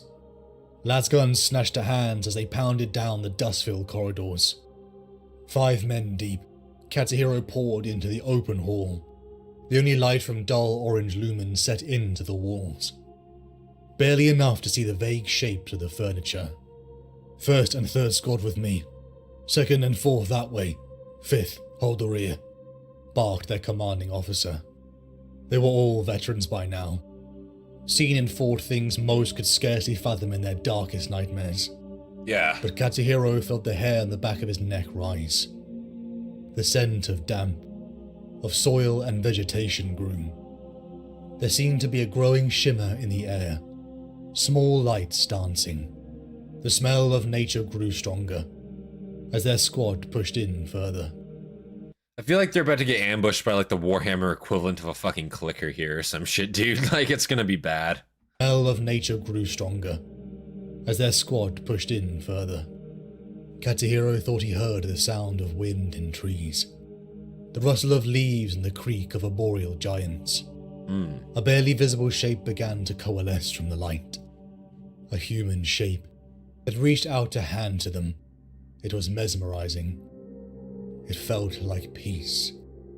Katahiro heard the trooper next to him snarl in disgust and aim his lasgun at the apparition. "No!" Katahiro knocked his companion's lasgun upwards as he pulled the trigger, the beam of red light blasting into the ceiling. Damn. Katahiro turned back towards the entity, seeing the outline of a beautiful face before it dissipated. "By the forefathers, that was disgusting," said one of the troopers. But Katahiro looked at them in confusion. He had seen nothing but beauty. Interesting. He saw strength. He saw life. Murmurs of disgust and barking orders flew around the squads. But Katahiro couldn't wipe the smile from his face. Oh, fuck, no. No, not the smile. It's not, he's not infected by like the smiling plague, is it? Come on, it's not that. Don't tell me it's that. It's not that. I don't want to remember that fucking song, dude. What was that song? Oh, God. That's some shit right there, dude. Either way, though, like, beauty to him, but it's disgusting to everyone else. That just shows you what, like, Nurgle is, man. Fuck. Forex felt like a prisoner in his own armor. The shelling of the Iron Warrior's guns had to be Is bro blocked out falling by for his proper Nurgle senses. shit? Definitely just Such did. was the cacophony of noise. I dare say he's already infected. He Smoke needs to be and put down noxious immediately. fumes carpeted the approach on the southern side. Through gaps, Forex peered up at the munitions, blasting craters into the lower levels of the port. He saw loyalist bodies sent skywards in their hundreds, entire sections left in rubble and coated in meat and blood. Forex ascended a hill of cultists and mutant corpses, crunching a beastman's horn underfoot, the hundreds of thousands of dead creating his own terrain. Only Forex and 1,000 of his men hid amongst the horde of another cultist wave. Jesus. The traitor commander's name already forgotten by Forex. They were the willing meat shield that would mask their approach, and in their thousands they died for it. Kroger was not a master strategist, not in the mold of Forex or Perturabo, but he was a brawler, A street fight that cared nothing for honor or the forms of combat. As Kroger had put it, reflecting perhaps on a youth that Forex did not want to know more about. Sometimes a shiv was more effective than a broadsword, if it was pushed into the right place.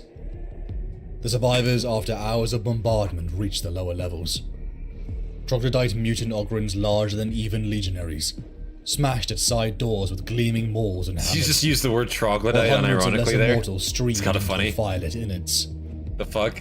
Forex and his men turned down into another avenue, plunging into the belly of the beast. The 1,000-strong Iron Warriors broke apart and gathered again, sweeping the lower levels only to find resistance meager. The mortal defenders finding plenty of trouble with the roaming bands of cultists, beastmen and Ogryn. Their true rivals. The Imperial Fist seemed quarantined into the middle and upper levels. This elite force had been hand-picked by the Trident, all chosen by their pragmatist temperament. No heroes or glory hounds, only those willing to do everything for this mission. Led by Captain Garl, one hand-picked by Forex himself. Forex and his unit passed through great foundries, and storage structures large enough to house titans. "We'll move up," said Forex, pointing his bolter towards the Good luck stationary not getting lost, generator. man, like honestly. As much as Forex hated to admit it, Kroger's plan to get them inside was genius. Born from a mind with no regard to life. But it ran short on details, on what to do once they were within. To follow the Shiv analogy, Forex had promised to find a vital organ. Make it up as you go along. 6 cruisers soared through Straight the up. upper atmosphere of Terra. Laser batteries in the upper We're in reaches what of the now? spaceport soared up to meet the falling drop pods that fell like shooting stars. A cacophonous boom rippled through the atmosphere as one of the cruisers was blasted in a fireball the size of a city. The drop pod slammed into the ferrocrete amid a blast of jets and the scattered shrapnel of frag launchers. Not that there was a living soul on the platform to oppose the landing. Dreadnought Barossus embarked first from his pod. His shame and life of failing their lord had transcended Barossus. into his next iteration. A walking corpse that could still serve. "My warriors, hearken to me." His bellows leapt across the Vox links to his battle brothers. "Are we to stand upon this barren Apron, while lesser warriors steal our glory? Those with the souls forged in battle do not stand sentry. They seek out the enemy and destroy them." Iron warriors began to fan out across the upper platform. The second assault had begun. Pretty cool how dreadnoughts are being deployed like on the walls like that straight up. So now that they have a breach, they're being the traitor forces are deploying their own dreadnoughts. And they're just straight up saying like, yeah, hunter killer mode activated. Like they don't want to just like stand idly by, you know, like, and that kind of makes sense. Who knows, I guess, like when these dreadnoughts became dreadnoughts, when these space marines turned into dreadnoughts. I assume for a lot of them, it's probably pretty recent. So they're ready to go, you know what I mean? Like the events are pretty fresh for them, basically. And they're probably not pleased about having their body broken in that way, you know? Across the upper platform, the second assault had begun. "I am Khorne's blade," Khan muttered to himself. "There is no life without Former death. Trident member punched Kill once by or be Purdy for killed. failing, Such is the law of battle." then put in the dread. Boarding Oh my torpedoes god. had never been used outside the void of space. Until now. Is the Over punch what 3,000 caused him to be berserkers injured followed mortally? behind, caged in gunships. I assume not. But Khan and 500 chosen of Khorne rattled in the cylinders falling through orbit. "My knife will feast on the entrails of Sigismund," growled one of the berserkers.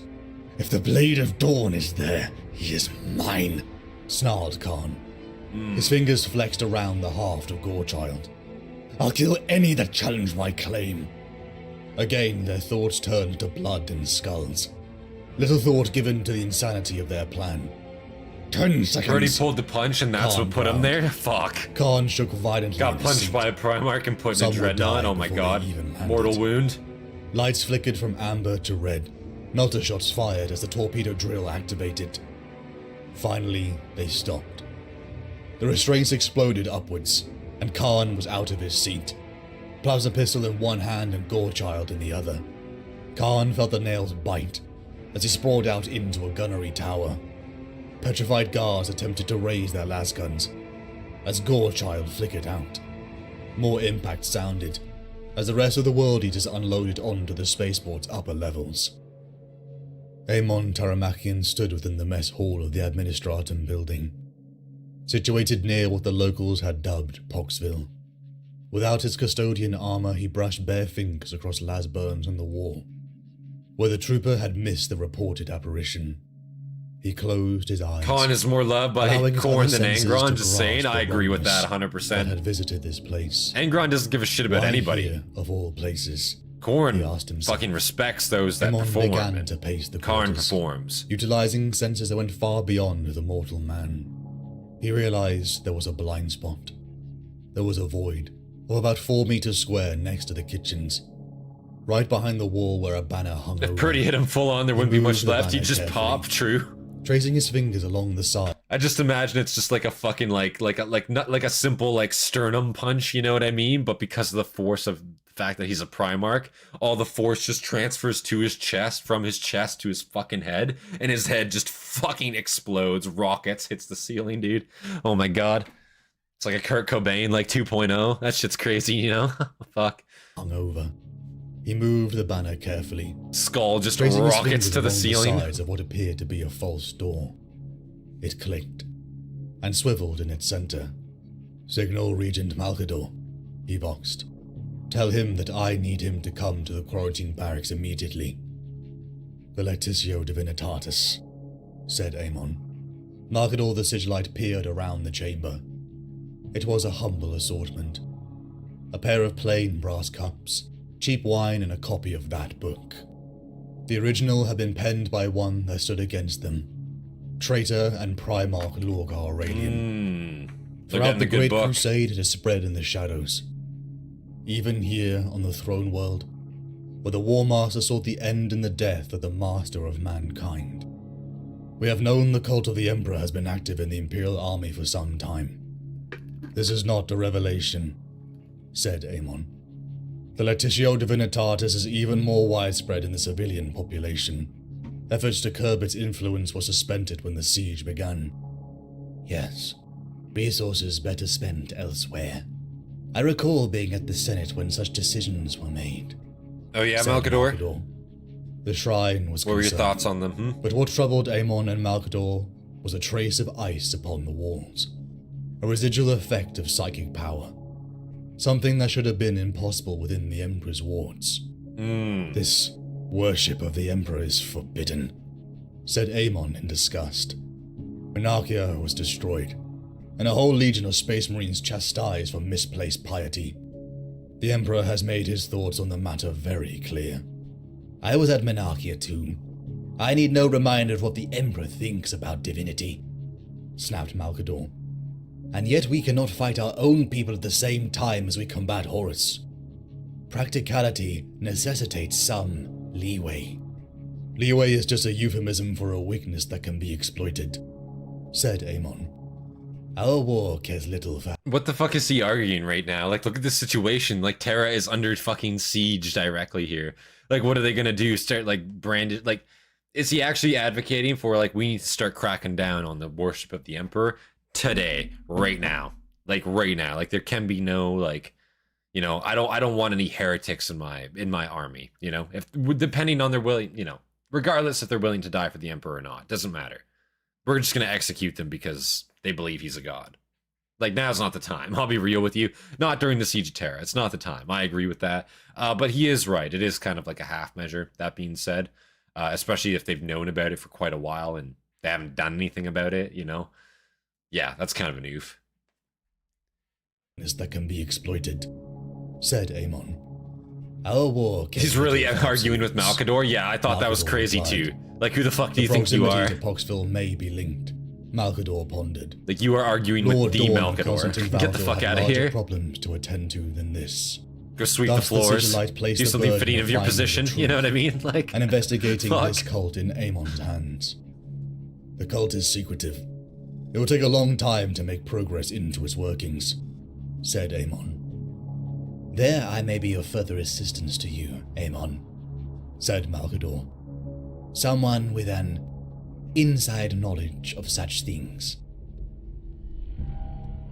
The Lion's Primus Strategium was alive with alarms. Hololithic screams. Aemon is a bit of a stickler for the official laws, seems like it. The spaceport. Shut off that noise and those lights, Rand snapped, sitting back within his command throne, the blood barely dry and cleaned from his plate. It was clear the Strategium itself was under attack. Rand saw the tech priest tendrils like hands. Banana Man needs to fight some demons, make himself useful, true. There has been. He hasn't done that once yet. Sphere intrusion, Commander Rand. That's not an answer. Rand waved his hand at the data still accumulating on the display. Yeah, I really want to see Malcador out there brandishing his own chainsword, you know? I think that'd be an inspiring sight for the defenders, for sure. Couldn't Malcador straight up... I guess he is a perpetual, right? To a degree. Do you think he certainly could catch like a Nurgle disease and just like keel over, right? That 100% would have happened, right? I'm pretty sure. I assume Malcador would be as susceptible to that, if not more. Just because, like, you know, they brew up some specific concoction just for him. That's not an answer. Rand waved his hand at the data still accumulating on the display. Is it real or not? There have been confirmed enemy landings on the Mesophex platforms. There have been confirmed enemy contacts in the Stratosphex core. There are ongoing engagements. He's a good psyker, so maybe. It's hard to say. Zones, Commander Rand. I feel like they could definitely get to him still. False. Errors? Rand barked. Control of another weapon. Information was firmly in the enemy's hands. The Iron Warriors and World Eaters had undoubtedly engaged in the upper levels, above the main highways. But locations and numbers were lost to them. Rand knew his strengths, and the limitations of his authority, and both were being tested by the impending crisis. Comms. I need the urgent connection to Lord Dawn. Urgent. Yes, Commander. Prioritizing a command box for you. Malcador's scary in combat, lots of hidden bionics, damn. And sat down at the broad oval desk within. Where does he store punching these the box connecting bionics? Buttons into a set rune pad upon its surface. The speaker built into the ceiling hissed into life. In hololithic green light, the Praetorian of Terra appeared. I am conducting siege operations against the Death Guard attack, and Lieutenant Taco is demanding an honor duel with your Vox officer. Explain quickly, said the Primarch. The defense of the Lionsgate spaceport is compromised, Lord Dawn, said Rand. The traitors have made ground through the base, established a presence in the Sky City, and in the last hour conducted mass landings on the docking spires. Our response has been hampered by intervention through the noosphere. Give me an assessment of the threat. Can you recover the situation? Asked Dawn. Rand knew he couldn't. His assault upon Highway 4 smackdown, pre-Horus Heresy? But oh my ultimately god. the best they could do was hold, given the enemy's renewed and unrelenting assault. The actions of what they believe... I might genuinely have to look up sometimes when Malcador got some action, because holy fuck, if you guys are telling me that he, you know, he puts down, I mean, shit. I haven't seen any, like, instances of Malcador getting down with it, so we might have to look some of that up at some point. Given the enemy's renewed and unrelenting assault. The actions of what they believed to be the work of Perturabo had been more brutally direct than anticipated. Rand had made the arguments before. To destroy the highways and landing almost killed someone's Primarch as well? Damn. But Dawn had refused. If Gilliman's armada was to arrive, they in turn would need those very access ports to flank the War Master's forces. But perhaps the time had passed. Where they could count on Gilliman to relieve them. I request the dispatch of a second-ranking commander. To ensure redundancy of leadership, I intend to take to the field to combat the enemy's gains. You have someone in mind? Asked Dawn. Rand took a breath. First Captain Sigismund's presence would be invaluable. The silence felt like an eternity. Choked out, Horus, pre-Horus Heresy, easily took blows from multiple Primarchs. Rarely lets people get close. He's taken punches from Primarchs. Walked it off. Holy fuck. Took a fury punch from Choir Boy, just stood up. What the fuck? Tries to be more peace administrative guy while MP goes to action all, but his old look shouldn't deceive you. He'd wreck you up if you wanted to. Yeah, man. The very least, Malcador is 15,000 years old. Like, I knew, that's the thing. I knew he was old as fuck. Like, he is a perpetual, right? If I'm not mistaken, like, because he is old as dirt. Like, he's been around, you know what I'm saying? And I guess during that time, that allows for bionic enhancement, combat enhancement. He's a psyker as well, so he's constantly getting better at that as well. I don't know. Again, I've never seen him actually, like, you know, get any action. But if you guys are saying he can take on Primarchs even, like, I wonder what exactly his actual scale is. Like, you know what I mean? Like, he's definitely weaker than the Emperor, but, like, shit, like, on the scale, where exactly would he sit? Because, damn, dude. His presence would be invaluable. The silence felt like an eternity. I can spare 3,000 more legionaries, Dawn said finally. It will take some time to Second, assemble straight them up. from across the palace, so that we are not weakened elsewhere. You will have to make do with that. This was what Abaddon lived for. The sensation of battle where one's mettle was tested against the other. Now, when you say second, do you mean, like, second, like if we're talking like a one-on-one between like entities, like non-machines, but just like people, Xenos, whatever have you, like do you think Malcador is like second overall in like the galaxy in terms of like people, or nah, just in the Imperium? Because I'd assume in the Imperium, because I feel like definitely in the galaxy, I feel like there's probably individuals. I don't know. It's hard to say. It is really, really hard to say. Like, I guess scale-wise, it's really weird. Because, like, you know, you think, like, Trazyn. Like, Trazyn's out there fucking, like, straight up just, like, manipulating fucking time and shit. Like, you know what I mean? Like, I don't know. I don't know. Hard to say. Hard to say. The sensation of battle where one's mettle was tested against the other. His powered claw rammed through an Imperial fist, punching through his back and spraying ichor onto the surrounding Justarian. Definitely just Leyak being and the his blade Imperium. slaves too cut down 7th Legionaries. Magnus and Empire is as the stronger in the Sons of Imperium. Horus Gotcha. secured their foothold. The Iron Warriors, world. I guess I could see Magnus for his, like, I guess, psyker abilities, or his psychic abilities. But Malcador, too. I mean, he arguably might be more trained than Malcador. I'm sorry, Magnus might... Correction. Malcador might be more trained in psyker abilities than Magnus. I don't know if that's true, but I just figure because he's been around for so long, like 15,000 years, if that's to be believed, that's an insane amount of time. As the Sons of Horus secured their foothold, the Iron Warriors, World Eaters and Sons of Horus assault forces had begun their push, from the upper decks to converge on the central command structures and highways. Follow orders, kill the enemy, protect your brothers.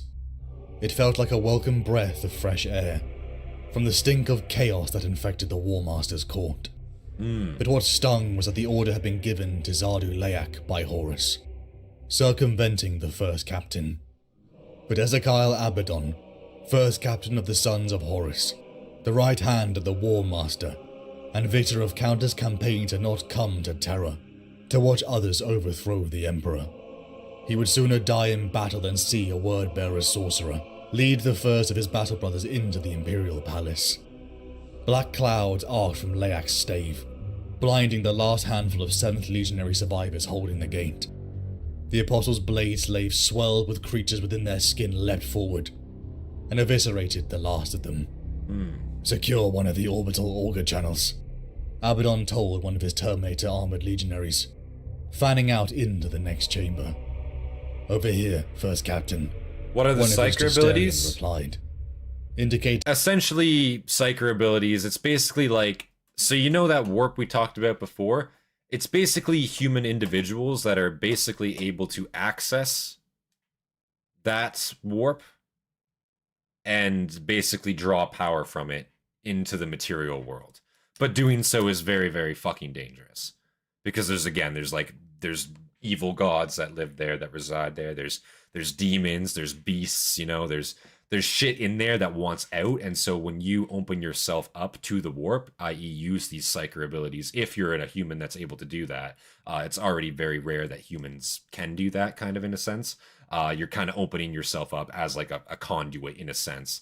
It's kind of like possession, you know what I'm saying? Like, you ever use like not you ever use an Ouija board, but you ever watch like a horror movie where they use like an Ouija board and they fucking like, oh my god, is this you? And they move it around, whatever, and then like there's a link between themselves and that demon. That's kind of like what using your psyker abilities are, to an extent, except times 1,000. Like, that motherfucker will alien burst out of your chest and there's just a fucking demon in the material world, kind of thing. It's pretty fucked up, you know? Over here, First Captain. One of his Justerian replied, Oh, indicating no. a nearby console. Copyright Leia music. strode over. Oh, alarm. His stave leaving heavy trails of sparks where he struck the bloodied floor. Yes, this is perfect, growled the word-bearer sorcerer. I will guide the obliterator's essence into the auguries to mask our arrival. And what of the barrier of the Emperor? Demanded Abaddon. I have seen little enough from you to prise open the shield that guards against the Neverborn. That work is ongoing. All elements must come together, Hezekiah, said Leak. We are on the brink of taking the port, regardless of your efforts. Abaddon bit back. The gods will decide when the spaceport falls, and we shall claim it not a moment earlier, said Leak, focusing on his work. Leak began to inscribe runes that resonated with a foul glow. These are forces you will learn to balance when you come to accept your destiny, said Leak, rising. If it is my destiny, then it will happen whether I accept it or not, Abaddon growled. You seem keen to persuade me that I must make a choice, whilst telling me that I have none. For the first time, Abaddon seemed to have angered Leak. Without the gods, the Warmaster's star would have ascended and fallen, and even the shadow of his memory would have eclipsed anything you'd achieved. For once, Abaddon felt like he had no reply. Abaddon.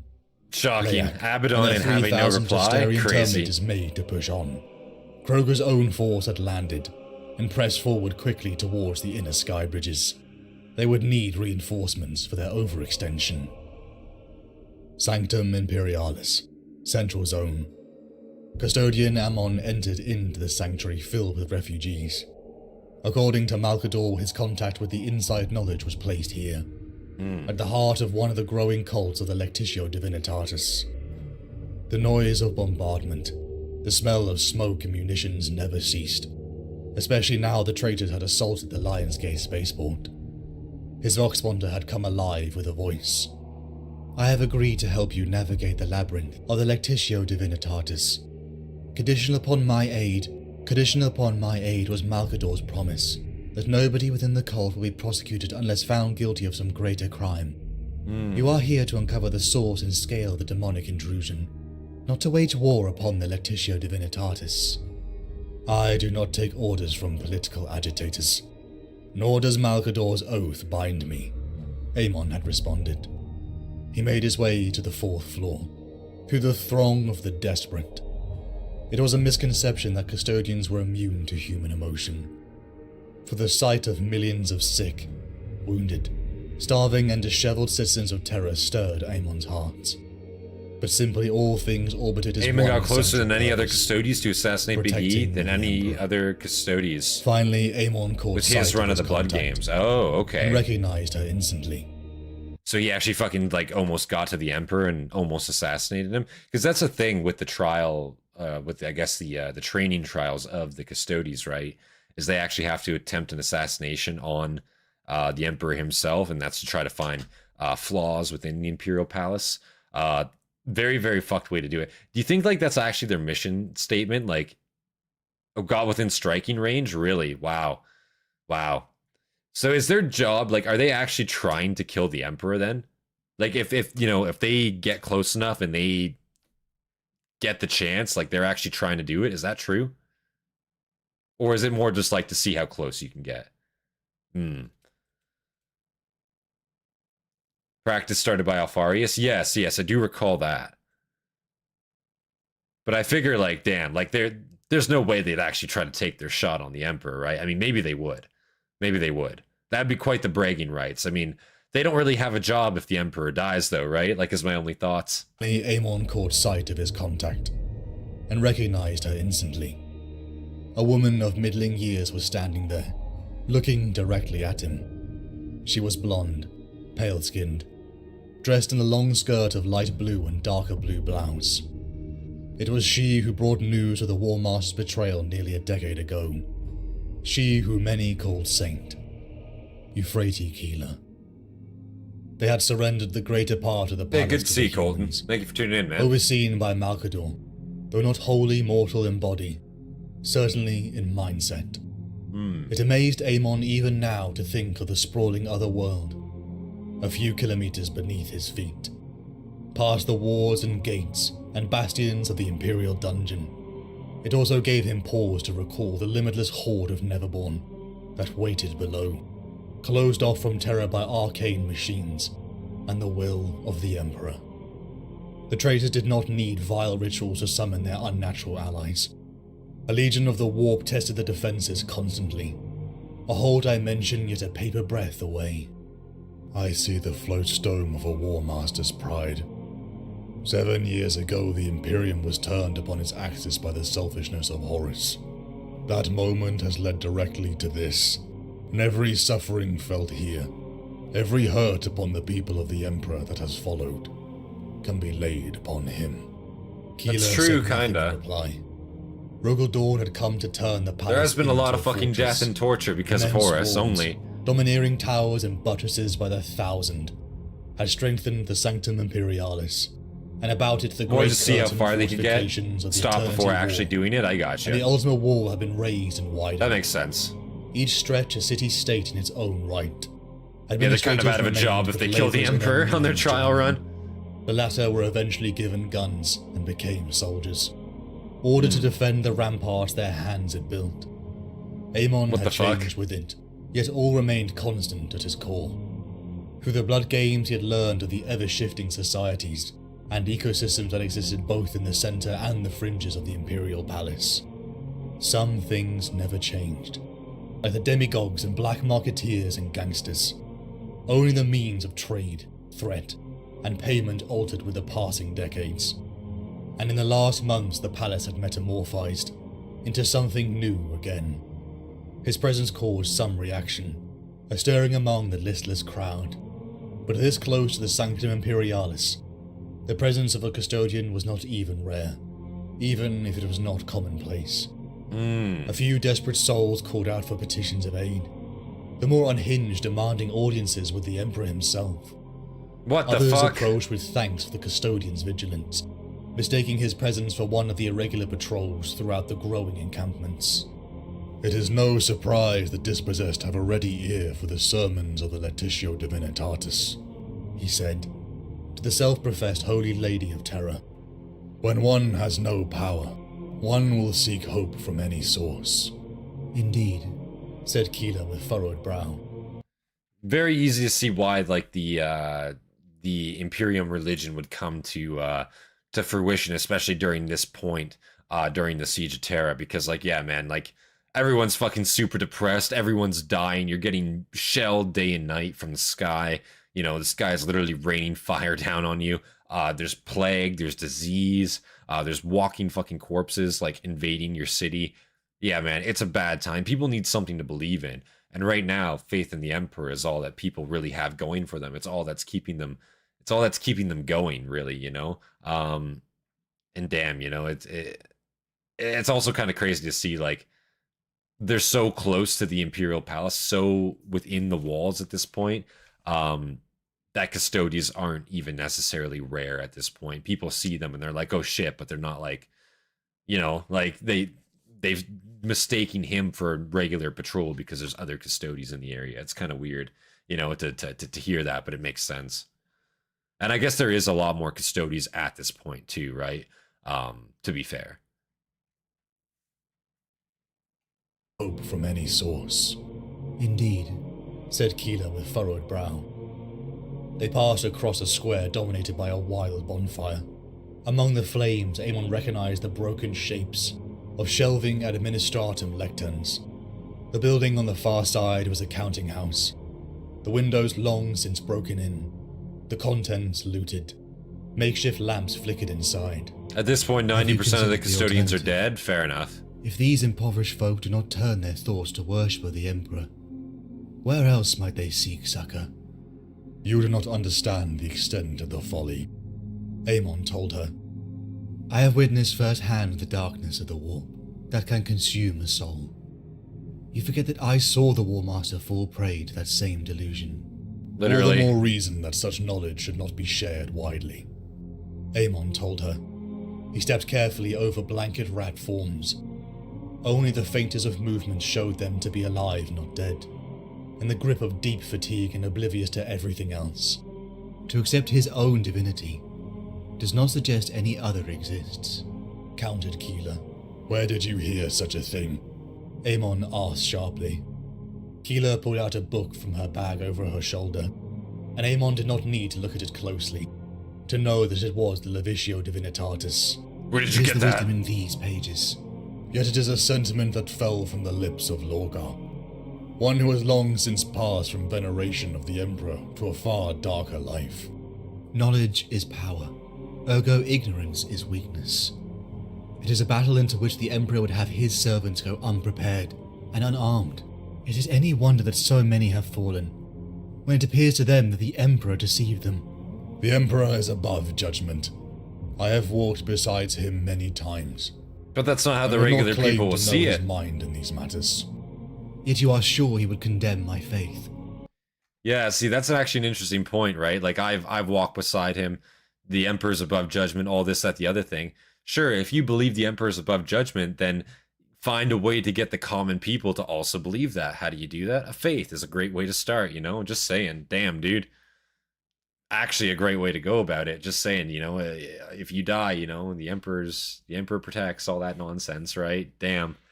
But in this case, it might actually be true. You know, we do know that the Emperor does, well, I guess we don't know per se, but I guess it's alluding to the fact that the Emperor definitely has a presence in the warp in the modern 40k context. So let's see here. To know his mind in these matters. Yet you are sure he would condemn my faith.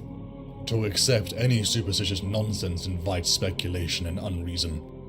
It is the path that leads to the end of everything. Yeah, Malkador's a lot more subtle, that's for sure. It is to combat those very powers. Malkador is definitely a lot more subtle. You look at the Emperor, you think he's a fucking god just by the way he looks.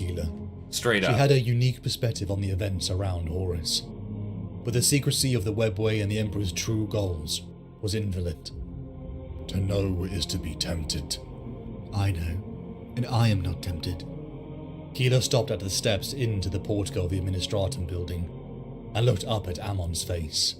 The Emperor gives me strength to resist their wiles. Did he not create you to be immune to such desires also? Each custodian is a singular labor, imbued with individual strength and purpose. When Primarchs can be led astray, there is little hope for the common human to withstand the barbs and lures of the hidden foe. I do not think we will agree, nor that this will be our last discussion on the matter. All I ask that you approach what you see with an open mind. And you think I will see something different today? This is the 5th gathering you have brought me to, and all I see are empty rituals and charlatans. Perhaps that is for the best, from your point of view. What if you were to witness a true miracle of the Emperor? Would you accept it? Like what? Aemon said nothing. The hymns never ceased within the makeshift church. I am seeking those that may have witnessed strange phenomena, said the custodian. A handful of worshippers had been gathered by another of Keeler's supporters.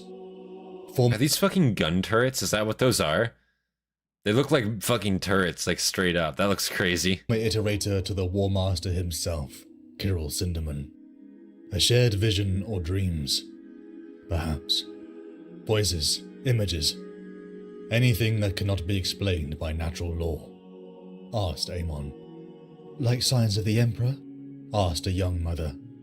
Aemon could see that the child had been born in the time since the siege had begun.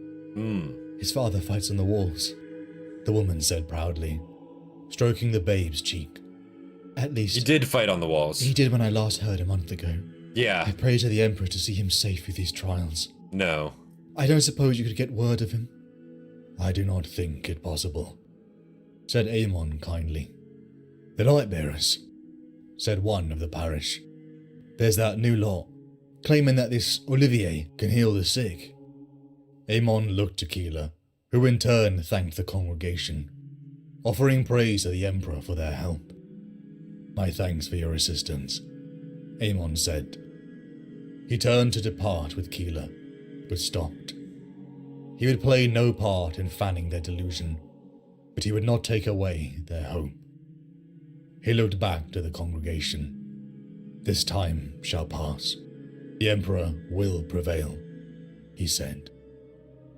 Within Basilica Ventura, the shanty town was in defiance of the perpetual gloom of terror. The Lightbearers seemed to embody their name, with lamps and lumens on every corner and nearly every hand. Keeler had come alone, wishing to scout this enclave before bringing the skeptical eye of Custodian Aemon. The Lightbringers had been recruiting aggressively, and Keeler could see it. Dozens in robes of white and amber with shaved heads emerged, before an ever-growing crowd. Lumen lanterns were wafted around like receptacles of incense. Pages of the Levicio Divinitatis were handed out, as finally Keeler caught sight of their leader, Olivier. Feel the hand of the Emperor lift you up, the preacher said. Olivier's voice was like a force. It tore Keeler from the shanty town into a vision of a green heartland. This is straight up when you go like the faith route in Frostpunk. And next thing you know, all your people just start like chanting religious babble out of like nowhere, you know, and it just happened overnight. So strange, you know, but it does make sense again, given the circumstances. Shaved heads, and it's weird to see like where it starts compared to what the ecclesiarchy eventually turns this religion into, and just how far down the line they go with it, you know, just how hard line they become with it. Damn, I don't know. I wonder if this original text, this original version, the way they're practicing now, is anything like what it does eventually become in the modern context. It tore Keeler from the shanty town into a vision of a green heartland, with wildflower and a cooling breeze. I think shaving their head is like a sign of like rebirth or something like that. Her eyes almost to most blinded by the religions. sun. I could be wrong. An enormous tree climbed into the clouds, and with it Euphrates Keeler heard the voice of the Emperor. Her vision returned to the crowd. Did you see the tree? She asked the man next to her, barely able to contain the fervor within her. Tree? The man laughed. I followed the rose path. You saw a tree? The Lord of Trees. The strength of the Emperor holding his shield above us. Keeler confessed. It was incredible. This woman, she says she saw the Tree of Hope, said another next to her. A group pushed her forwards, until she stood before Olivier, his portly middle-aged face beaming in a genuine smile. Who are you, daughter of the Emperor? Asked Olivier. Keeler hesitated. I understand, Olivier continued. We all have pasts and presents that perhaps are best kept secret. We are united in a single purpose under the light of the God Emperor, and that is what matters. After a long pause, Keeler answered. Keeler. My name is Euphrates Keeler. Gasps of shock rippled in the crowd. Euphrates Keeler. Olivier boomed. The guide. The one who brought the light of the Emperor back to Terra. Confronted with the reality of being the saint. Bitch. Momentarily stunned Keeler. Holy shit. But the Emperor had called Spotlight's unto on her me. for this. She took a breath and rallied. I am Euphrates Keeler, and I would like to know more about the Lightbringers, she asked. Fafnir Rand disembarked from his rhino. Imperial Fist squadrons had converged on his orders. His rhino? What It the had fuck? been nearly a solid week of traitor assaults, and now was the time for the counterattack. Rhino better be the name of a 7th vehicle. Legion I hope he's not mounted just out there toward the riding an upper level actual sky bridges fucking rhino. to meet their That'd be traitorous pretty Hastati based, but brothers. I'm assuming Meanwhile, not. guard regiments flowed down to the lower levels to deal with intrusions. Ran led from the front. The deployment of the first assault cadre on open ground had been something of an oddity, although highly effective. Their specialist equipment and tactics were intended for warship-to-warship boarding, as well as combat in close urban environments. They had to take back at least one of the docks now filling with traitor reinforcements. It's just a matter of time before they have so many troops. We can't hold them back, Ran explained to Sergeant Otto. Attack is the best form of defense, Lord, the veteran laughed. Nothing to do with you not wanting to be sitting in the strategium, looking at screens rather than running about with an axe in your hand. I resent that implication, the commander replied with a grin. The other get dinosaurs, the Imperium get rhinos. I'm down with it. As the actuator lift began to ascend. I think it's pretty the based enemy if would that's have the about case. 30 seconds of warning. I'm down for Then the war the mounts, bloody man. engagement would begin. We're going to be in the battle for our lives in about 3 minutes. Lord Dawn and the Emperor are dependent on us to hold this spaceport for as long as possible. No pointless heroics. We fight for as long as we Yeah, can. man. Take care. Take care. And Thank make you for them tuning pay for in. every pace they take Appreciate in it, our eh? world. They advance 10 meters. We'll drive them back 5. You look after your squad, brothers. Keep tight and trust in one another. He took a breath, and in the pause heard the rattle of the approaching conveyors. This is why we are here. The ascender halted. Doors! Ran barked, and a wall of shields advanced into the bolt of fire. Forrest admired the enemy commander, whoever it was. The constant wave of mortal humans with vehicle support was a sacrifice. They were outmatched and died in their thousands, but each Jesus. assault left more Iron Warrior corpses on the ground. Forrex's elite force was in the belly of the beast, and yet their objectives to find vital organs had been swiftly countered. If we continue to engage at this intensity, Triarch, Garl voxed, background bolter fire disturbing his words. We will run into logistical issues within 7 hours. The lead 7 companies of hours the aerial only. assault force are only 2 kilometers away. Logistical issues? You mean ammunition supply? Asked Forex. Stimulant infusions are reaching unsafe levels. Armor recycling systems need flushing before they start passing toxic elements back into our bodies. Nobody has slept, and at the 96-hour mark mental fatigue starts to accelerate rapidly. You want the rest? Forex snarled. I don't plan to simply be the bone these dogs chew on while Kroger takes the bridges above. I aim to live long enough to see them all dead. To do that, odd as it seems, we have to make ourselves as much trouble as possible. So is that true? 96 hours? Is that actually true? Straight up, 96 hours is what their like suits effectively, at least these Iron Warrior suits can do in one engagement without like maintenance or anything like that. That makes sense. I just thought they was longer straight up, but 96 hours. Okay, so that's about 4 or 5 days straight of like constant fighting, constant upkeep.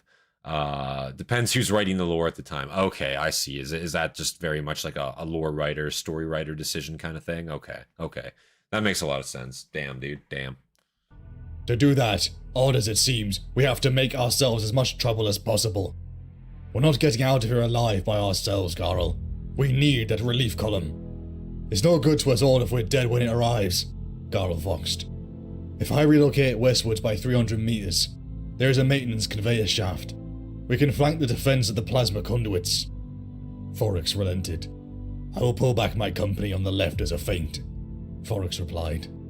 Forex called forward heavy Havoc squads. They unleashed a torrent of fire, as Forex and 2 squads charged forward to mop up the few Imperial fists amongst the guard ranks. Forex looked down upon the broken and bloody fists' armor, as his men began to strip the enemy of their ammunition. The fists were retreating to the upper levels, but Forex looked upon his men. 13 more dead. The feeling of a 2-pronged assault from Kroger dissipated, and Forex knew deep within that he and his men were walking dead. 4 more days of relentless engagements ensued. Holy But a shit. clean, undamaged suit of power armor was between them. Some legionaries had been reduced to combat knives or chainswords. Damn. In the gloom-lit corridors of the spaceport, Forex felt the noose tightening. Phosphix! The cry came from a corridor ahead. Forex had just enough time to see the Iron Warriors within scream in agony. A searing flame engulfed them. The shrieks, Noises that no legionary should ever produce were thankfully brief. The silhouettes of diminishing figures danced in the after images, as Forex tried to blink away the glare of the Phosphex. Once again, Forex had begrudging respect for the commander, willing to burn his own city and men in order to achieve victory. Forex's squadron raced up the stairs to the next level. I don't think he's burning Regroup much. at I think he's 75 mostly just meters burning up. you guys, to be He fair. voxed to all squadrons in range. Forex ran, gulping down breaths that tasted of his brother's charred flesh and Damn. molten armor. The light grew behind him, the burning Phosphex still on their heels. Reaching the ascent of the stairs, Iron Warriors fanned into an open corridor. Other squadrons came later. Forex began to peer around his men. Some were missing limbs. All were bloodied. But through broken helms he only saw grim determination that steadied his resolve. From iron cometh strength. From strength cometh will. From will cometh faith. From faith cometh honor. From honor cometh iron. The unbreakable litany. Never had Forex seen his warriors so undaunted and formidable. The longer they were hammered upon the anvil of battle, the harder they became. True. This was the wisdom of their pride. The harder we all become. And yet still, they would all die soon. Soon they would be cornered. And then it was over. Aemon caught the smell. I kind of want to feel bad for these Iron... Like, see, that's the thing. I like the Iron Warriors. I really do. I just fucking don't like Perturabo. You know what I mean? Like, I don't hate him. He's definitely not my most hated. Don't get me wrong. You know? I just don't agree with, like, his egotistical attitude and just his pride, you know? I don't know. He's a dick, you know? He is. But he does carry. He does carry a lot. And especially with the heresy, he does carry the heresy on his back. I think that's also very true. But it's hard not to like feel bad for just the average Iron Warrior, I guess. They're just kind of like caught up in all this, you know, like even this guy, even this fella that got sent to his death because he's an incompetent commander, quote unquote, you know, not really his fault. Like, you know, I mean, they're just doing what their father, I guess, quote unquote, wants of them, you know, and you know, personal gain be damned. I mean, these guys are gonna fucking die here. There's not really a way out for them, like plain and simple. Would be cornered. And then it was over. Aemon caught the smell of blood and rot, even before he came to the outskirts of the Medicae encampment. For days his investigation had stalled. Keeler the only one making progress with these Lightbringers. In concealed robes and sporting a 7th Legionary Gladius, the Medicae camp was almost overflowing with the sick and injured.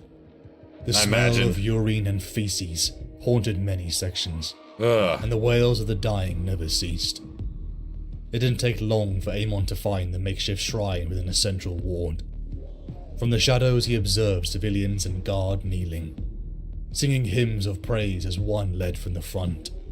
Aemon was about to depart, seeing nothing amiss, when he caught a sweet-smelling breeze. The troopers were talking in unison, the words barely audible but clearly intoned. What? He is the life within death, the breath on your lips, the hope in your heart. The chanting began to grow louder. Faint ghost light speckled around them as the leader began to drool, eyes moving to the back of their head, revealing sickly whites. Then their eyes shot forward, revealing a vile black. Aemon darted through the crowd, brought up the Gladius and stabbing it through the creature's chest, Oh my god. cutting from breastbone to pelvis. Kind of assumed that The was going to be creature some chopped apart into Nurgle halves shit. as the congregation rose their voices in panic.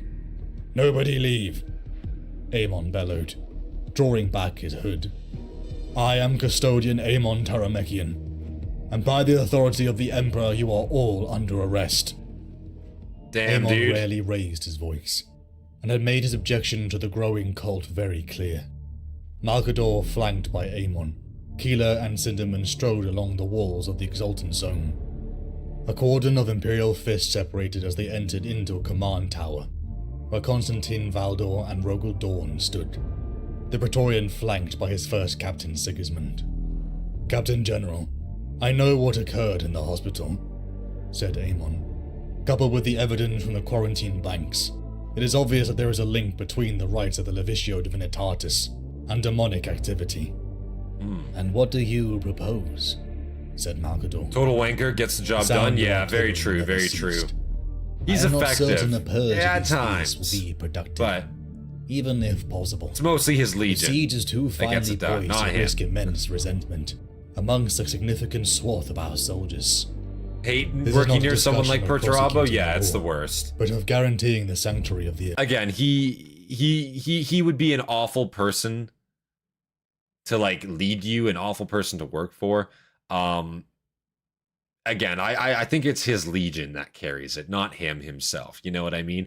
I feel like his legion very much gets it done. You know, they're a good group of guys, practical guys for the most part. You know, they're not about taking chaos corrupted corners, cutting chaos corrupted corners. They want to stay mostly themselves for the most part. I think that's respectable. You know, but Perturabo is just a dick, plain and simple. He's just a prick.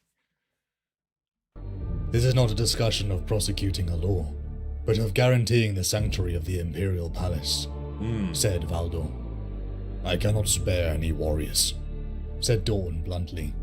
The enemy are in control of half of the base levels of the Lion's Gate spaceport, and nearly a similar amount of territory in the upper spire. A force of unknown size is targeting objectives in the Sky City. Captain Sigismund will depart within the hour. Rogel is correct. We cannot spare the warriors from the walls, said Malcador. We must trust in the Emperor to protect us. That's Keeler. not great. I witnessed his power. I swear it. It is by his will that the Nerborn are kept at bay. The worship of the Levicio Divinitatis will only strengthen that power. That is true, to a point, conceded Malcador. The Regent was clearly considering Keeler's view. I myself have witnessed the rites of abjuration using the holy texts, added Cinderman, referring to the banishment he had witnessed nearly a decade ago aboard Horus's flagship. I felt real power with the Lightbringers, said Keeler. Power we can harness. Why should the Emperor protect us at his expense, without us giving back? Can it be possible to channel the essence of the Emperor in such a way? Asked Sigismund. Aemon noticed a slight frown dawn upon the Praetorian's face. Twice we have seen what these cults can do, Aemon interjected. They have breached the walls that protect Terra. The group halted, and when Malcador finally spoke, to Aemon's disgust, he decreed that he would allow Keeler to continue her investigation. The meeting had adjourned, but before the Praetorian could depart, Keeler stepped in front of him. I would like to speak to Captain Sigismund. She began to tremble as Dawn towered over her, his face contorted by disdain. Your lies have done enough damage. There will be no more, he grumbled.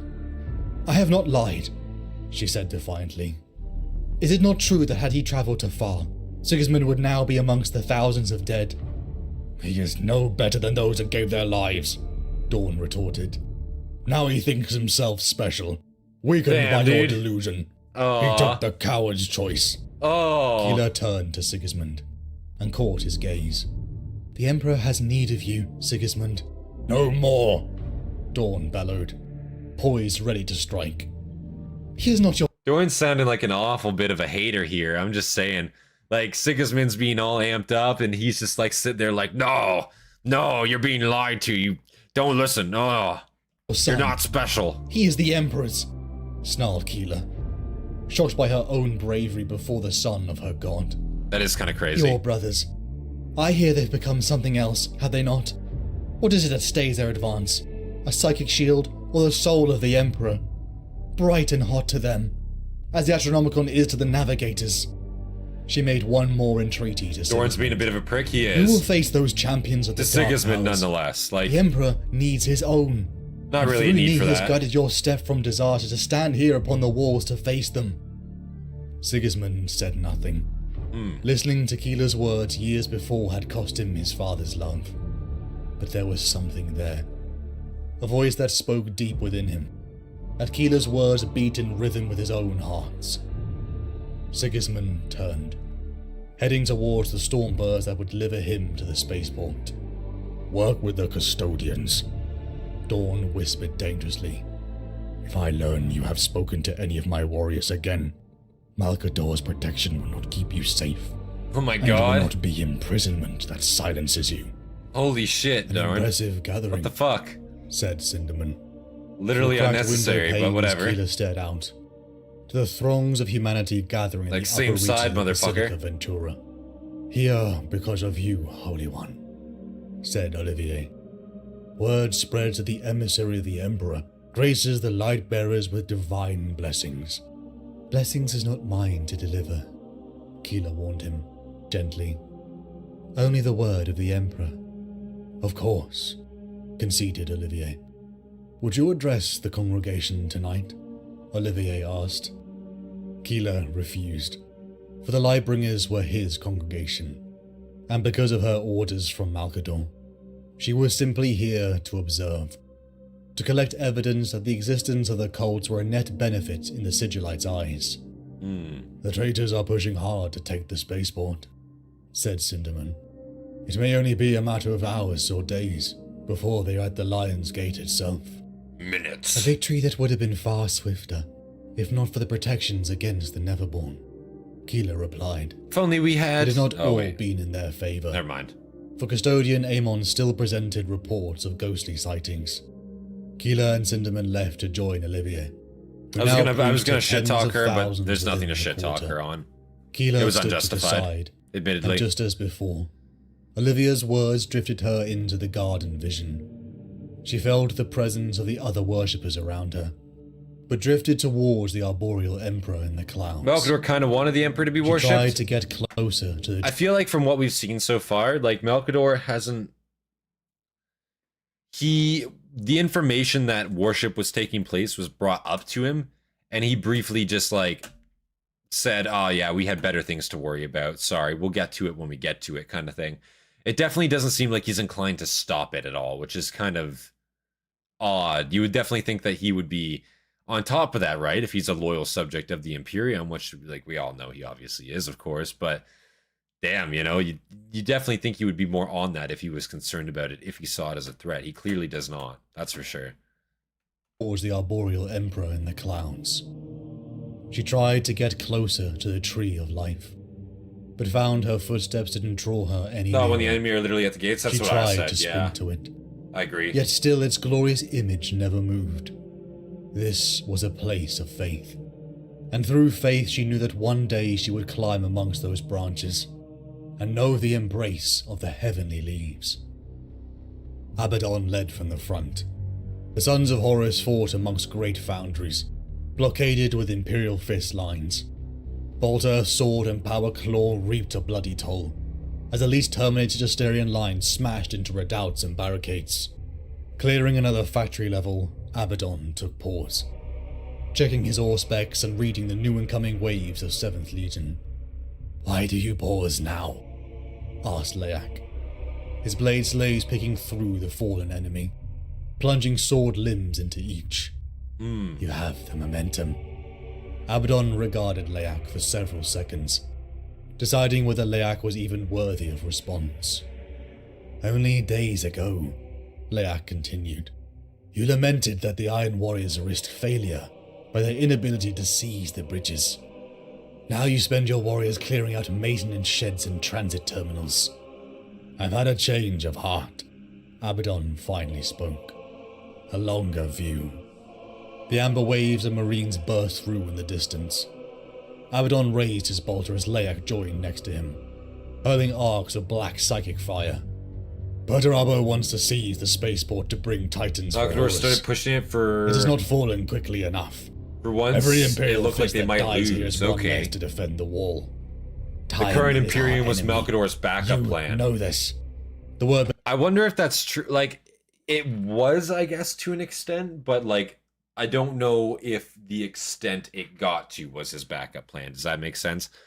I feel like Malcador didn't want it to go like as hardline as it eventually did. I think it went way off the deep end, and I feel like a lot of people recognize that it went way off the deep end like pretty quickly. Like fucking I mean, obviously Gilliman, like it's news to him when he gets back, but you know, as radical as it is like holy fuck, like mind breaking to him. He's like, what the fuck, you know what I mean?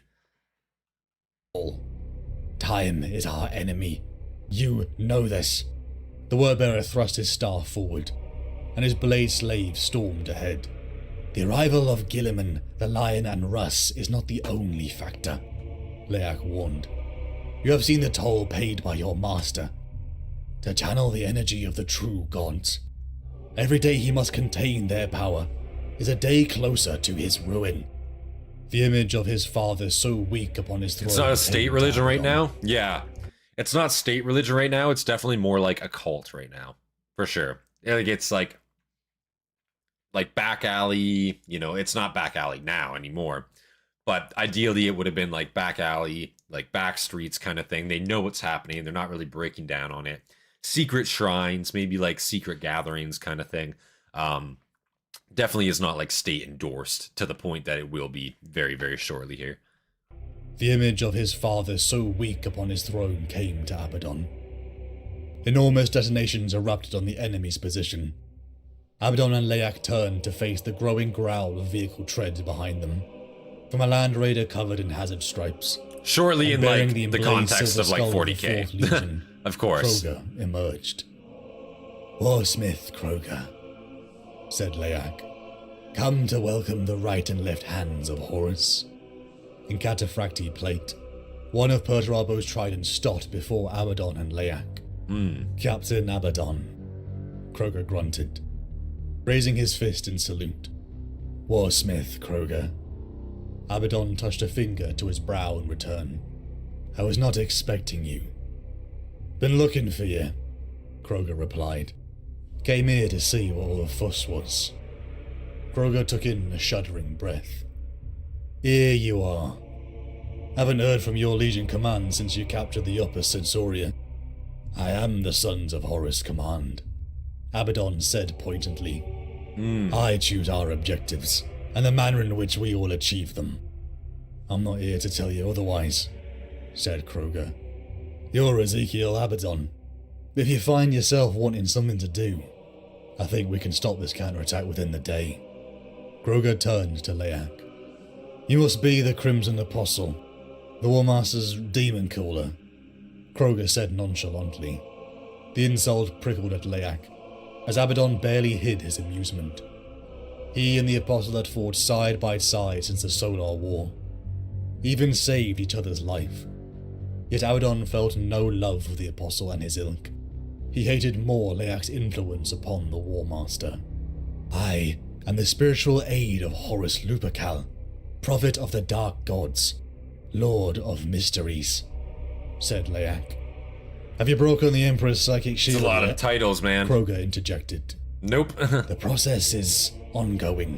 One does not pierce her. Right. Thought not, said Kroger. Damn, dude. I thought you were trying to link up with the Force inside the Sky City. Abaddon interjected.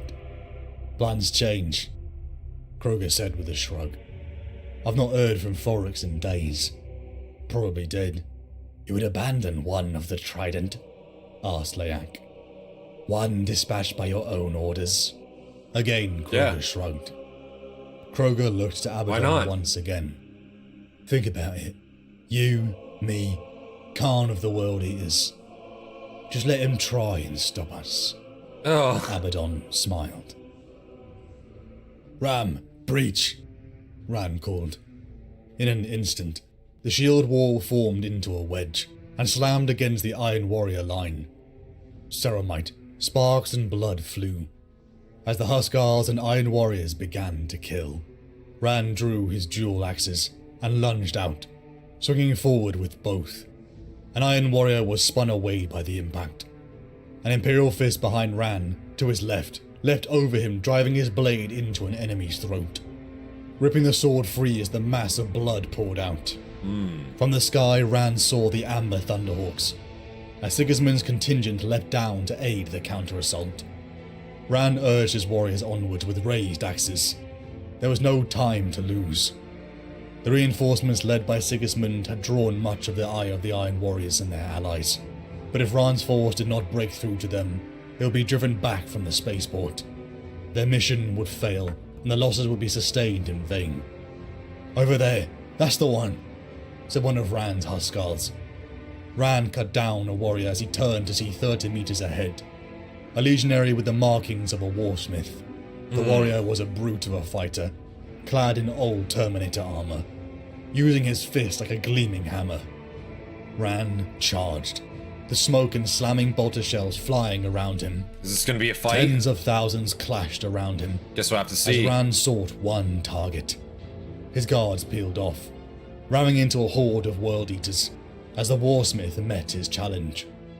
Not content to accept Ran's advance, the Iron Warrior surged into him, shoulder first, sending Ran off his feet. Damn. Ran rolled with it, then surged up. Just fucking stop, Slammed checked his him. axe towards his foe's head, only to be met by powered fist. Ran's blow was pushed aside, and the warsmith's fist thudded Rand into versus Ran's Forks gut. here? Yeah. It was an odd blow. A brawler's punch rather than a trained Space Marine's attack. Ran knew pride was folly. To me! Ran called. Huskals, to me!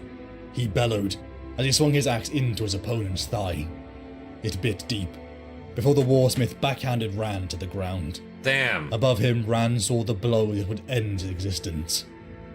Until at the last second, a powered sword smashed into the warsmith's fist, Oh. sending it wide. Squinting through swirling pain, Ran Sigismund? saw the knightly helm of his savior. A second before a wall of yellow crashed around him, the Huskals responding to his call, Maybe even not. as the Iron Warriors closed around their own leader. Get him to safety, snarled Sigismund. Oh, it is Sigismund. The rest of Okay. you, Sick. hold ground here. Thought I was wrong. I was like, what? They shall be my finest warriors, the Emperor had declared, and they shall know no fear. Forex knew fear, but had the I guess at least it's good that Sigismund saved him. If anyone was going to save him there, you know, if anyone was going to get the plot armor by, I'd rather it'd be Sigismund, I guess. Fair enough. Fair enough. and they shall know no fear. Forex knew fear, but had the training and discipline ill afforded to the mortal man. Forex doubled again around the scene of carnage. Dozens of his men injured or bleeding out. Some lying still. Foam blood leaking from their helmet grills. or Siggy starts punctured bouncing wounds. hard from now on. Yeah, I just think this is when he stand goes beside sicko Darth. mode, right? How many? From that Captain. Sigismund video we checked out. Left. He, Replied he Darth. starts going absolutely Yes, fucking left. sicko after a certain He point. snapped. 204. Straight up Including aura. walk-in wounded. Nearly 80% casualty rate. Forex whispered. Triarch. One of the wounded legionaries called out. Wheezing breaths breaking the flow every couple of seconds. Help me up. I can still fight. Forex looked to the warrior. Saw the plasma scarring on the left side. You've lost a lung, legionary, said Forex.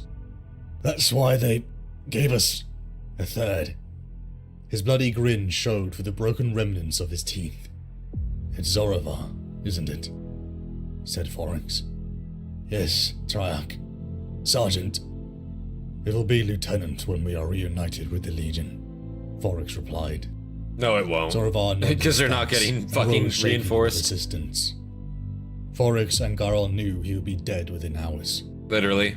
A bitterness was wrought in Forex's gut at the abandonment of Krogar.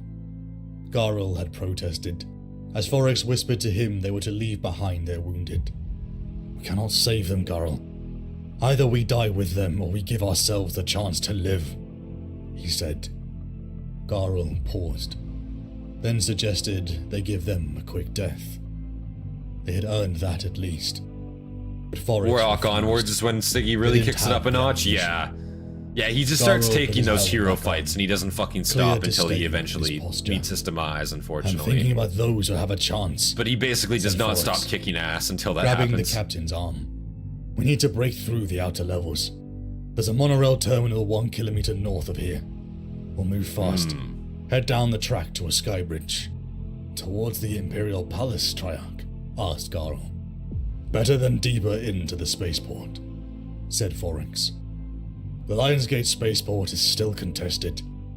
If we can get to the outer levels, we might be able to contact Legion Command. Garl pulled free his arm and offered his hand for Forex to grip. The warsmith did so, wrist to wrist in Olympian custom. We will live, so that we can remember the fallen, said the captain. The sound of shearing metal and bolter fire rose in a cacophony. Onto the rail and then run, bellowed Foryx. Vox contact had been made with traitor militia. There was hope. One last chance at salvation, and all it required was running through the noose of the enemy to a rail platform. All legionaries make speed for the tunnels. Cover and advance by 3, roared Foryx. Overlapping lanes of fire from vehicle regiments and heavy weapons raked into the Iron Warriors, who in turn loosed their remaining ammunition into suppressive fire. Kind of interesting, like, hearing both sides like this. By the second. Iron Warriors threw themselves desperately onto the platform, as Foryx in turn leapt. Foryx heard a cry of pain, and turned to see Garl down on one knee. Thigh armor shattered, blood streaming. More of his armor plate shattered as munitions tore into Garl. Fuck. Breaking him piece by piece. Yeah, he just got Foryx lit up. caught sight of the captain's eye through a shattered lens. Oh. Fall. Behind. Wheezed Garl. He stopped crawling, reaching out to retrieve his weapon. Left. Behind. The platform rose away. Foryx swore as he heard Garl's bolt gun finally cease. Argent's Tower. This is Custodian Namon. I am pursuing a possible incursion force into the Palatine Arc, heading northeast through the quarantine zone. Urgent dispatch of support required. Amon voxed. Fully armored, he crackled his guardian spear into life, and lunged at the shambling mess approaching. They were human, and they were not. Reanimated corpses with clawing hands, their limbs famine thin and belly swollen. As he slashed his spear tip through the throat of one, he thought of the mutilated bodies he had found on patrol the day before. Besides them, he had found a bloodied copy of the Levitio Divinitatis, and couldn't help but link the origins of these half-demon hybrids. His spear punched through one, and split in half 2 others. He pounded down the corridor to chase down the remaining ones fleeing in the direction of Poxville. That was different. True Neverborn never retreated. Kazuhiro. So they gave the name, like the name Poxville, that's a recent name, right? Like they must have just recently named it that, because man, I hope this isn't the Imperial Palace and they just named a district around this place like Poxville, because that just seems fucking like really out of place, you know what I mean? Like, goddamn, is that like oh, what's it called?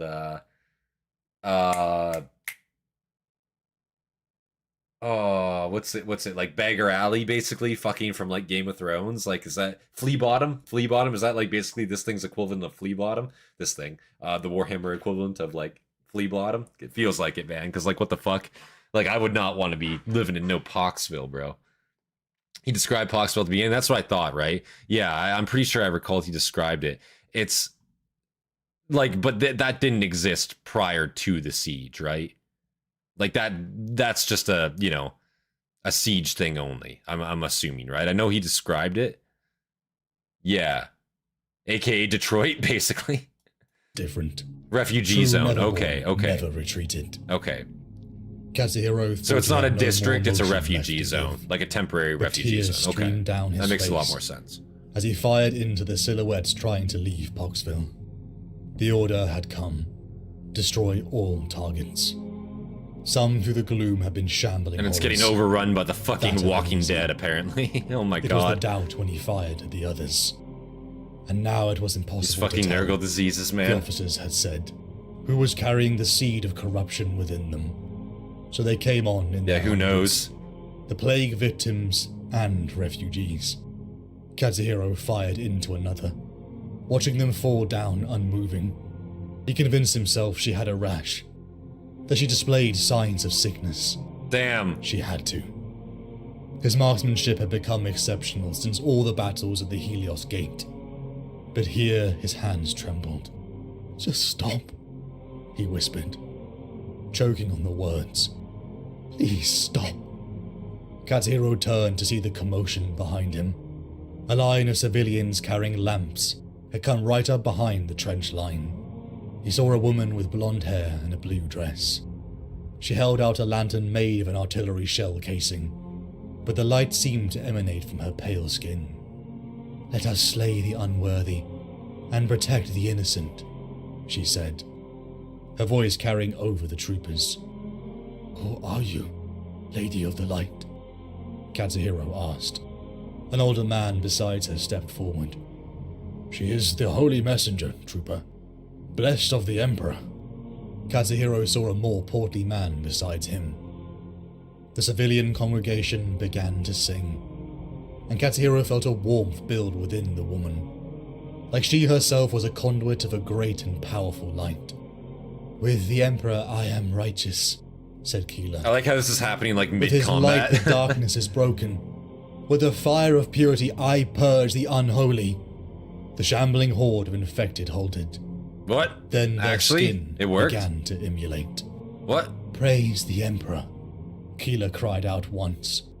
Praise the Emperor, the Lightbringers joined in. Praise the Emperor, the soldiers joined. What's that? How did that happen? Katsuhiro asked, dumbfounded. Keela held out her hand, and Katsuhiro helped her to her feet. The Emperor protects, she told him. Dawn ground his teeth. What the fuck? Fist So that clench. actually worked? That straight up actually worked? It's the first saint, one of the first sisters of battle? Okay. Okay, so that actually... So she is one of the first sisters of battle, will eventually become one of the first sisters of battle. That's really, really cool. Also, like, I like how that happened mid-combat, but it actually worked.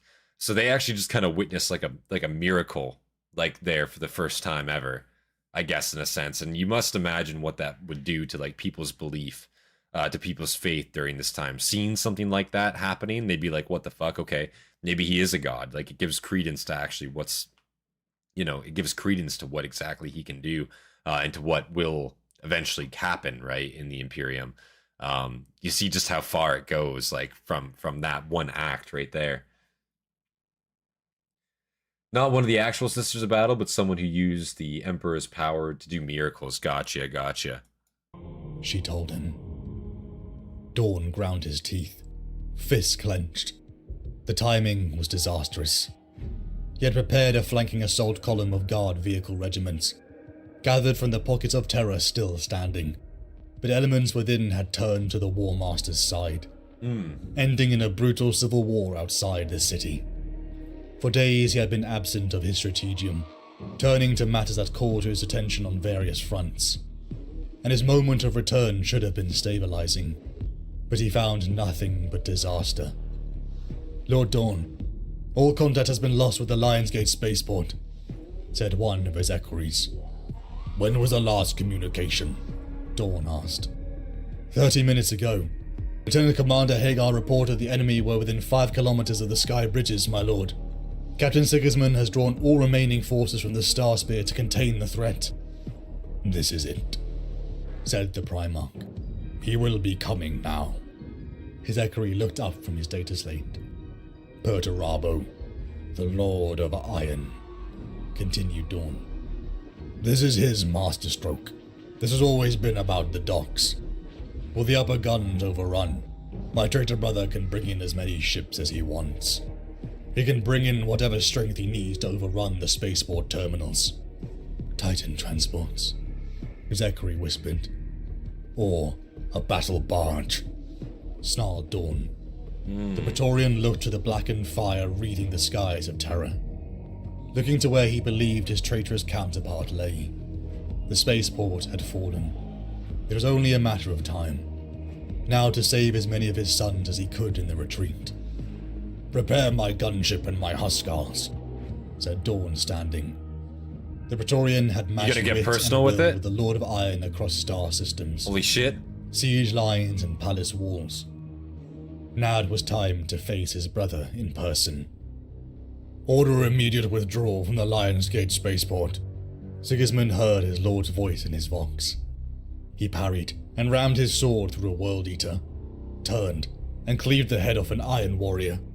This is their last effort, my lord. Praetorian We taste can the field, hold, looks like it. he voxed back. The cost is too high, Dawn crackled. This is not our last battle to fight. It is only the first wall. Abaddon is here, my lord, and other commanders of the foe. Sigismund sidestepped again. These warriors' lives are not to spend for your superstition, Sigismund. Dawn said bitterly. They're not currency for your personal glory. You want to hurl yourself at Abaddon? You have my leave. Discharge your last efforts as you wish, but do not call it honor. Do not call it duty. Sigismund cut down another. Dorn is... The lines had separated some. Dorn is being a massive prick to him right here. Like, he's Vox shit-talking him as he's, like, cutting down, like, World Eaters and shit right now. Like, bro, can you give me this spiel, like, later? Like, I am mid-combat right now. Like, I would just fucking just turn that off, you know what I mean? Like, fucking... Nope, I'm not listening to that right now, bro. Too distracting. Too distracting. I feel like Dorn would probably take that very personally, though. Straight up, he'd just be pissed. Let him get Abby? Like, bro, yeah, like, if they're already there, Abaddon is also right there. Like... Man, yeah, you might as well just try to take him out, like, straight up. Like, he is as valuable as Perturabo, arguably more so, you know what I mean? Like, he's still a very top level commander, and he's, you know, he's a Luna Wolf, right? He's one of Horus's boys, so yeah, why not take him down straight up? He's still a pretty big target. Sigismund cut down another. The lines had separated some, and bolts of fire began to exchange again. In the pause, Sigismund looked up and felt his inner fire die as a shadow of the iron blood descended. They had been caught out. Too long had he and Rand focused on the sky bridges, when the real targets were the upper docks. Sigismund closed his eyes. The noise of battle grew muffled. The flow of time slowed. He sat in his failure for what felt like an eternity. What is your command, my lord? Sigismund asked, opening his eyes. Unchanged, Dawn's voice crackled. The flow of time bleeds the foe greater than any wound. Hold the bridges just long enough for the withdrawal. Iron within, iron without. Iron within, iron without. The enemy began to roar as their Primarch arrived. Forex wanted to collapse. Nearly 2 weeks since the assault had begun, and nearly 2 weeks of non-stop battle. Jesus. Though it was ugly, Forex and his last surviving brothers were grateful to see the sky once more. I imagine so. Only for the shadow to fall. The Iron Blood, the seat of Perturabo, dominated the sky. The Primarch had now come to claim his prize on the backs of his warriors' efforts. So he starts going into Dragon Ball Z state? Yeah. Disaster Literally. to happen. You can see him And level only the up. bloody-mindedness of the Iron Warriors, fighters like Garl, had wrested any kind of victory from this mess. Brother's gonna incur a fucking Now hair the change, in conquering this Lord case of armor Iron would change. arrive and finish the job his sons had started. Sultaran Volbron halted beside Forex and his men. The front lines of the Sky Bridge's assault only mere kilometers. Yeah, he gets from there them. eventually. Thought you were Next dead. time on Dragon Ball Z, literally. Should be by any sane calculation, Forex replied, with a shake of the head. If I suspected Kroger of any intelligence, I would say he intended to have been trapped and slain in that murder zone. But he's too stupid for that kind of politics. He seems to have your measure. Who else has come this close to seeing you dead? Bronn responded. Forex just grunted, not willing to concede anything in favor of Kroger. The only reason he had been on this suicide mission was due to Perturabo's clear instruction to do everything Kroger demanded. Forex turned to see the bloodied mess that were his men. He looked to the fire and death that wreathed every level of the spaceport. Were lubricants in a war machine built for gods, as expendable as bolts and power cells. Damn, He dude. lamented. It's true, though. Brothers. Maybe some of them would still fight for me. All things but most considered, had their you're eyes turned up, some of the weakest shit seeking on a this higher field glory, right now. wanting to elevate themselves. No salt about His it, but... legion isn't worth my blood anymore. Oh. Perturabo. He is as much a danger to us as the enemy. Damn. His temper will be the ending of us yet, and we'll follow him into the abyss despite it. Self-awareness? Forex. Self-awareness? Forex laughed bitterly, tasting the acid in his mouth. He and his gods only see the Emperor. We are ants under their boots as they fight. Damn thinking to straight. sway the course of the galaxy with bolter and a blade. A stone in the ultimate war will have more influence over the end of this war than you and I. The Stone Lord said nothing for a long moment, then spoke up. I've been ordered to flank the Imperial Fist position while Kroger Khan, Abaddon and Leyak lead the final assault. Forox's features already haunted turned to hate, but he ordered his men to rise. Bloodied and broken they did without complaint. "You found something to fight for?" said the Stonewort. "No," said Forox, "but I would rather win a battle fighting for nothing than lose one." Abaddon saw Khan, and a knot of World Eaters burst forward. The momentum was shifting. From the void to the outer walls there had been battles of attrition, but Abaddon could feel in his blood the cusp of the traitor's first true victory. The Iron Warriors, sons of Horus and World Eaters, had almost overrun the last sky bridge, and the enemy would soon be in retreat. "There goes a champion who is at one with himself," said Leyak, standing beside Abaddon and indicating to Khan. "Khan embraces the gifts of Khorne, and is freed the indignities of doubt and self-concern. See how he charges right at his Wait until enemies, C goes full no blown longer Chuck Norris afraid." mode, yeah. Abaddon snapped off 2 shots. Man goes mental. He's become more mindless, unable to focus, losing what he was, replied Abaddon. "And Typhus, what has he turned into? Fucking typhus. What of the lodge brother I once swore oath alongside? The destination has always been written. Destiny, you see," said Leyak. He chuckled, but there was no humor in it. "Perhaps you were blind to it. Damn. All power comes at a price." Ahead, Abaddon saw Khan alone. The World Eater leapt into a shield wall of Imperial fists, the banner of Sigismund in their rear. Gorechild slashed down and cleaved 2 heads. He'll be surrounded and cut down, no matter how much the forces of the warp grant him power, said Damn. Abaddon, and he began to move. "What do you care?" barked Leyak. "It is the will of the gods." The Justarian followed their lord. Abaddon wouldn't let Khan die. He was no offering Damn, for some dude. gods. He was a brother in the art of war, a legionary who Abaddon had forged bonds of brotherhood, something Leyak would never understand. Now, I don't even think like Karn at this point sees himself as such. I think he just wants to fucking give some blood and take some skulls, you know what I mean? I don't think he's really too concerned all about that. I'm just saying, like, shit, dog, I'd let him go into it, and fuck, if he dies, what's gonna happen? He's just gonna get brought back. He's way too valuable to let die. I don't know. I don't know. Maybe they don't know this yet. I mean, I'm sure they don't, but yeah, no. Had forged bonds of brotherhood. He dies, he's coming something right Leyak back. would never understand. Right on back. Horus had sent an assassin after Keela. Constantine Vaulo had said to Aemon, "Until she presents a provable threat to the immediate safety of the Emperor. I take guidance from that. If the renegades desired Keela dead, I suggest to you that it is in our interest to He keep hasn't her died alive. yet? Fair enough, fair enough. It may well be for the very act we see that her assassination was ordered." Aemon had found it difficult to accept his Karn is command destined. He is a named He character. advised that she Exactly. be killed. Exactly. In You efforts don't need to any halt other the spread info of the about him. dangerous factor Does he have a towards the name? war Yes or was no? accessed. If yes, From continue. Basilica Ventura, Aemon peered out. It's like your standard Olivia, flowchart, you know? Keela, Just follow and it along. Cinderman had called a mass gathering. The Lightbringers were assembling together to offer up their power in the Emperor's defense. Aemon thought back to Monarchia, where Lorgar and his legion had kneeled, and a city in worship to the Emperor of Mankind was destroyed. Now the palace itself was the heart of a city, given over to the worship of the Master of Mankind. Aemon had secured a copy of Levicio Divinitatis, studying it in the hopes of learning more about the cult that took his name. It is obvious to his eyes. The smearing of imperial history, the editing of subsequent authors.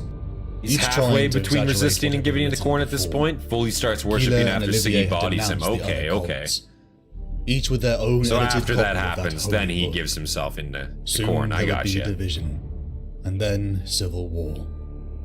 Aemon wasn't alone. Just 12 got to get his ass custodians, beat that one and a time. detachment from the then Silent never Sisterhood again. stood to assist, whatever disaster would arise. Aemon was surprised when he heard the clicks of the wooden staff of Malcador approach. He didn't turn. Instead kept his gaze locked onto Keela standing on the platform. "Is this what the Emperor desires?" Aemon asked the regent. "The Emperor has greater concerns than a few hymns and prayers," the ancient man replied. Really? The Neverborn are drawn to power, Aemon countered. Yes, said Malcador, but it can also keep them at bay. If I could be definitive, I would tell you for certain that this gathering of faith was good or bad. In such matters there is no certainty, only intent. And you trust the intent of these people, Aemon indicated. I trust Keeler, as I told you before. I trust they don't want to die, so kinda. What if psychic power was used by the Emperor rather than projected? If our base emotions feed the dark powers, what of our common humanity? The Webway project failed. This is idle speculation, said Aemon tersely. Dawn wrestles with the logistics of waging a war across a continent-sized fortress city. Malcador tapped his temple. I contemplate with the implications of battles that rages over boundless realms of the immaterial. It wasn't Aemon's place to question Malcador, or the reasons he believed his faith could be a weapon. Aemon's senses perked up. The portly man Olivier had taken to the stage, and his words sent realization surging through Aemon. He is the life within death, the breath on your lips, the hope in your heart. The portly man had decried. The Emperor is the life within death. Aemon had read those words before, from the bloodied copy of the Levitio Divinitatis. Keeler was flying, soaring on her faith. But before her vision, what's she now? Lightning flickered around the arboreal Fucking empire. charlatan. This time, the surrounding landscape looked That fucking parched fruit and fly dry. is still like buzzing around. She tried to man. draw Where on the is it? power she felt when banishing the demon aboard shit the is vengeful irritating me. spirit, but it felt absent. She heard I'm gonna Olivier's go like distant, sicko mode on that fervorous fucking thing words, after the stream's done, and dude. felt the souls of thousands bearing Workplace witness. isn't sanitized. Fog hissed from the ground, and where the fog touched the tree, it left smears of color and patches of brightly sprouting fungus. They matured rapidly, filling the air with spores, and the spores became flies, buzzing around the cracks in the bowl, Oh. eager to lay eggs into the sap of the god tree. Oh. Screaming tore Keeler from her reverie, and her thoughts flooded back to the Need to real see if she world. floats like a duck, A true. violent roaring sound grew as Keeler looked towards the east, Fucking tie a sack of Sleek bricks ships to her of legs gold, and throw her in the followed by lake. the black ships Does that she made her float? squirm, Guess we'll were find out. soaring towards them. Custodians? Gasped Cinderman. Olivier's face paled, and he made to run. This is a test of faith, Keeler screamed over the wind. Trust in the Emperor. Share your faith with me.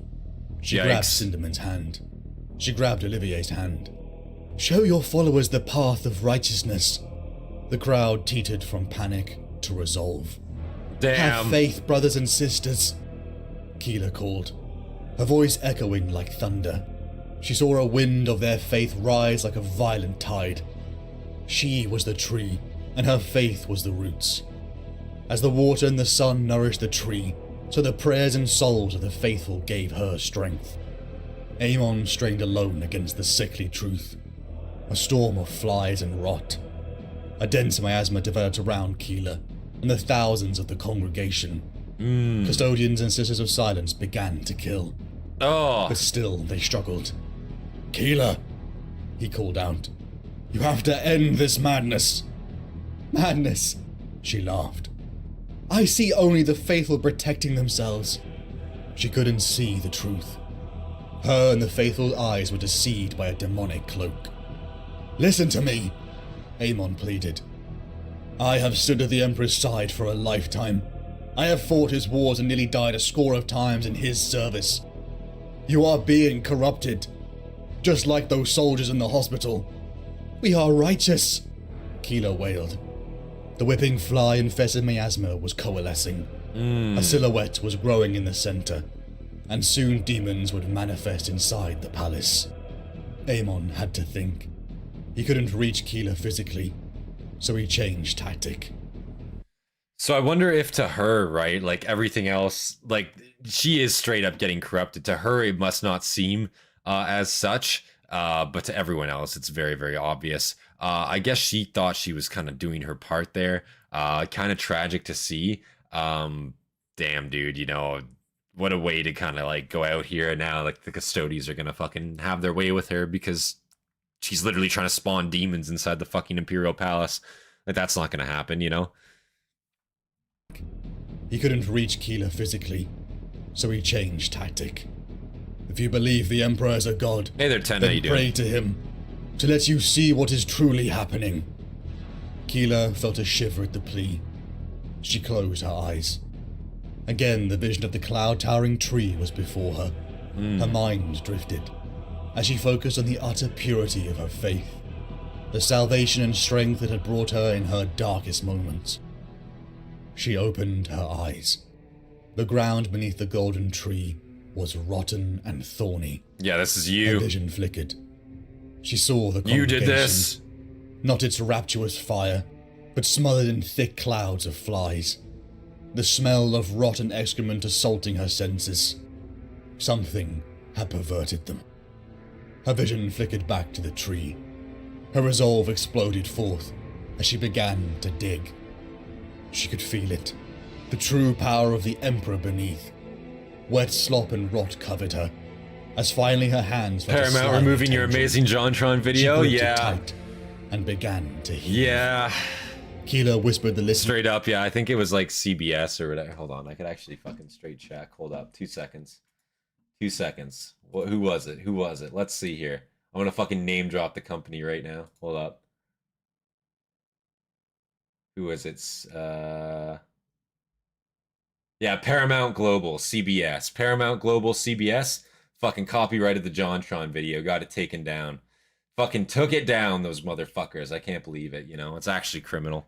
Actually fucking straight criminal. I don't even know how they have the rights to do that, because, like, it's literally a reaction video to a video that's already on YouTube, and that video on YouTube is still up, so I don't fucking know how that works. But yeah, apparently it just does. So there you go. She gripped it tight and began to heave. Keeler whispered the litany of the holy texts. Faith should not be blind. Faith is not ignorance, but acceptance. Unsubscribing Faith from should Paramount always be Plus? You measured and should. You directed, should. and serve the purpose of the Emperor, not the faithful. She was drowning.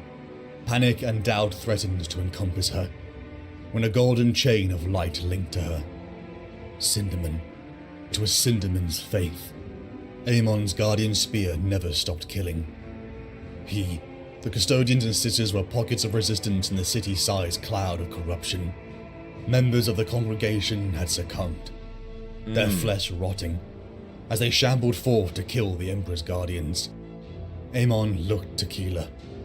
She was still entombed within a sarcophagus of flies. Only where her hand held Cinderman's was it visible amongst the welter of buzzing wings and furred bodies. Ugh. He had no choice but to put his faith in her.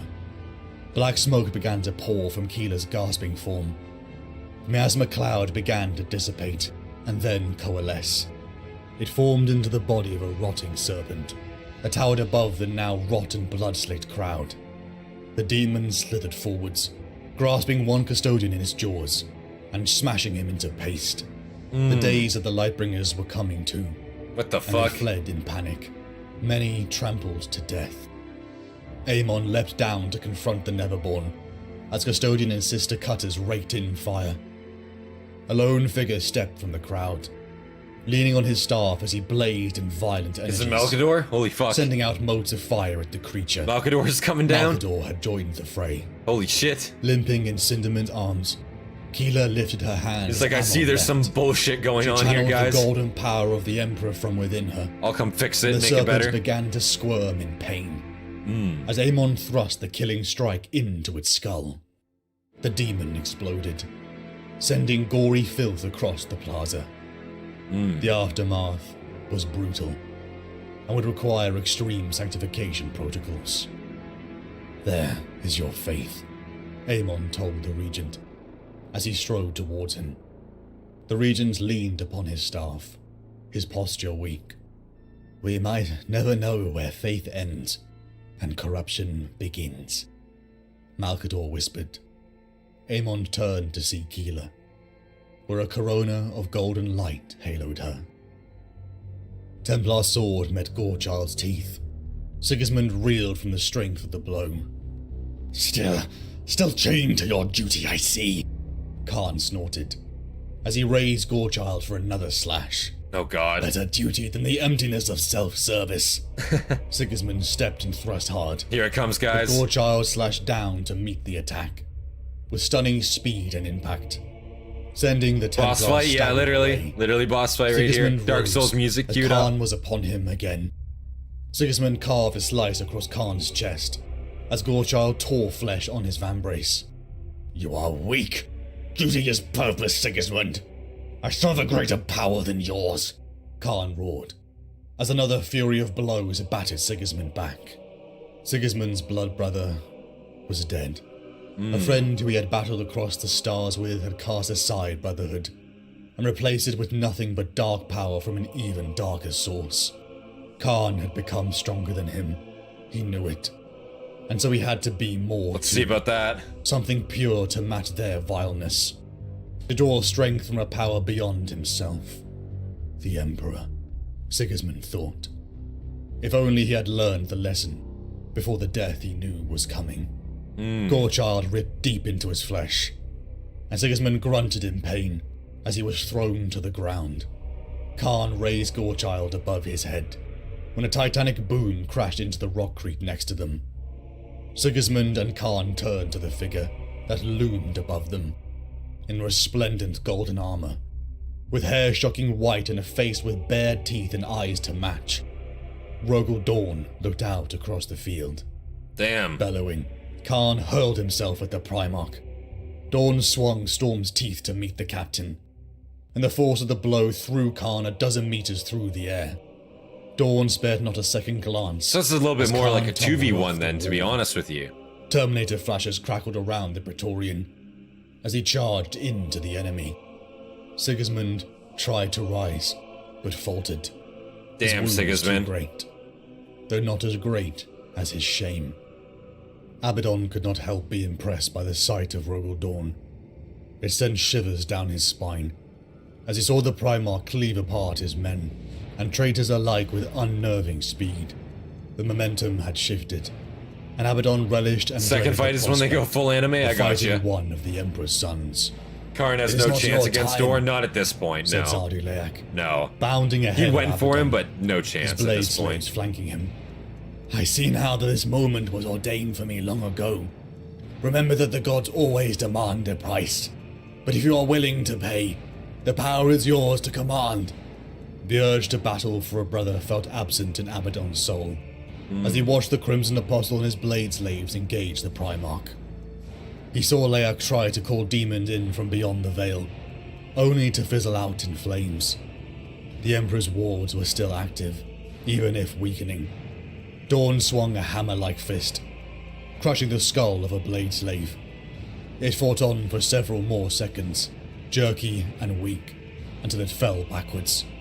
A slashing cut gored the Praetorian, until Dawn eviscerated the possessed Marine in two. Jesus. Leak wreathed himself in scarlet lightning, and hurled it at Dawn, pushing the Praetorian back 3 steps. But Dawn rushed forward. His chainsaw Storm's teeth sparked upon Leak's kind shield. The time was now, Abaddon thought, as he made to intervene, until Leak's voice rammed into his mind. I give up my life for you, mortal soul, What the for fuck? the glory of chaos that you will come to serve. The shield failed, but Leak's body exploded in a psychic detonation. Oh. The Apostle's skin peeled and burned. Arcane fire rippled across his form. Remember this moment, Abaddon, Leak wailed. I give my life so that you will take my place upon the path to glory. Armor rent and blackened. Dawn surged forward and cleaved Leak's body in a shower of blood and fire. Fuck. Leak detonated with a burst of multicolored light, sending Dawn's form flying. Abaddon's vision blurred. I like how he basically just tried to fucking like suicide bomb Dorn there. Did it work? I don't think so, but the attempt was there. He gave it an honest try. Nah, it wasn't gonna fucking succeed though, I don't think. Damn, he just like straight up kamikaze fucking ran at Dorn. Sending Dawn's form Tried to give him a hug last second. Abaddon's vision blurred, and for an instant he thought he saw a great tree. leafless branches ablaze with dark flames. The fire crawled down its trunk, burning down to the roots. The bloody remains of Leak burned a dark rune into the rockcrete of the spaceport, where a gaping wound hovered. From within, a bulbous head emerged, and the first demons manifested on Terra. Abaddon saw in the distance dawn rising, but the Praetorians' gaze were locked upon something other than the demons. Abaddon turned as the shadow encompassed. Thought of the Layak entire hugging field. Doran then has got The me thunderous laughing hard. tread Yeah, upon the dude. metal ramp. He just fucking like sprinted towards him, like arms outstretched, and just fucking bear hugged him as he detonated, dude. Like, that's fucked up. Like, that's fucked up. The Lord of Iron Just ran up and went for the fucking leg, you know what I'm saying? 100 meters of bloody Grab onto whatever you can. separated the two demigods. Created as brothers by the same bioalchemy, yet raised so disparate in temperament. One lauded as the builder. Dorn was the one other running up. I get. destroyer. I mean, you're telling me he didn't like take like a step or two like midway. You know what I'm saying? Like they probably like met halfway or something like that. I'm sure there had to have been a little bit of like speed involved from both of them. Unless straight up Laik was just like a fucking Chad, just like time that shit. You know what I'm saying? He put himself on like time detonation and fucking like, you know, he's just built different. He is a math guy. It's possible. Skill and aptitude identical. Dawn, the Praetorian of the Emperor, the bastion upon which the Imperium had been built, the hammer of Olympia, Perturabo, doom of 1,000 fortresses. The Lord of Iron stood Forgebreaker's pommel on the broken stone of the ground, leaning forward to rest his arms on his Uncle wide Dorn, head. arms spread wide, Brother. basically. All of Perturabo's scorn poured into that word. His external address carried his voice easily across the distance. Oh yeah, so While Perturabo's Vox here. Transmit broadcasted across the open channel for all to hear. Oh, just a He Vox had channel? nothing Okay. to keep from his friend or foe today. Dawn did not reply. Do you wish to discuss terms? At this, the Praetorian stiffened, hands moving on the grip of the two-handed chainsword. You think me beaten? The reply drifted back, derision in the tone. Perturabo cast his gaze about the terminal. His forces were on the advance everywhere he looked. A small cluster of the Blood Gods Neverborn had emerged from Layak's remains, ashen swords flashing as they fought with a ring of Imperial Fist Terminators. Red tendrils of power snaked around the crater, forming into more creatures. The demons appeared unable to venture too far from the portal, but only for the moment. It was a matter of time before more powerful entities manifested, and the Neverborn would walk abroad Terra. The Emperor's lackeys were in full retreat, except here, on the main skybridge where Dawn had launched his counterattack. I think you are a good enough commander to know when you are outmatched. Damn, Perturabo dude. chuckled at the thought. Were you expecting some assistance, perhaps? Some hidden reserves? You have turned lies into a weapon and guile into your shield. Cultists, traitors, warp abominations. These are your allies now. To win with such powers is no victory at all. Dawn said. The denial snagged at Perturabo's pride. Damn. And straightened. The iron circle clattering into an attack formation. He knows around he's him. right. That's the fuck No thing here. victory. Am I not allowed my alliances, brother? Send away the Khan and the Angel. Will the Custodians and the Silent Sisters stand aside to let us settle this equitably? That's not even the If I same bring thing. a weapon, it is only to break a defense you have erected. If you are truly superior. That's some real pussy shit, like cope from Perturabo right there. Oh yeah, you brought fucking demons and warp entities and like traitors with you. Yeah, okay, well you should send like our brothers along as well then, so we can truly 1v1. Like what the fuck are you arguing? Like they're not using like warp entities and fucking demons, you idiot. Like it's not the same thing at all. What the fuck? Break a defense you have erected. How are you out here making those If comparisons? you are truly superior. It is time you stepped out of the protective shadow. He's of just our being father. prideful. He knows he's like Is that what wrong. you wish? Dawn brandished his chainsword. You and I, blade against hammer. The temptation was almost overwhelming. For long years, Perturabo had thought of this moment. He had pictured it in exquisite detail. How he could humble his brother and prove himself the greatest commander in the galaxy. The Vox buzzed, distracting him from the daydream. Lord of Iron, the defenders are withdrawing in good order while we delay the pursuit. With some surprise, he recognized the voice of Foryx, whom he had thought dead in the mist of the spaceport. Dawn is playing for time. You would like that, wouldn't you, brother? Perturabo declared, not deigning to respond to his triarch. To take the petty road rather than settle this as generals. A brawl in the dirt may suit you, but it is not enough for me. You may brawl, but I am an expert swordsman. The barb tugged again, but Perturabo would not be drawn by his brother's insults. I feel like if Pictured Dorn just again straight the up vision called that Perturabo a sustained little him. bitch here, like he I would have will just crush been you, forced to Dawn. come. Forgebreaker shall shatter your armor and break your bones before we are done. Like he's so But angry. that proves nothing save my physical superiority. Oh, Before I end you, also my I dick will is lay bigger. low everything He you had to have add that in raised. there at the end. Like I what? will topple your towers and shatter your walls. I will deliver the War Master to our father, and you will watch everything you have trusted be torn apart.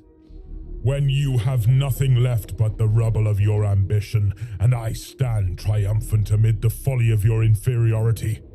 When all the world's weeping will not save you, and all you have is regret for bricks and despair for mortar.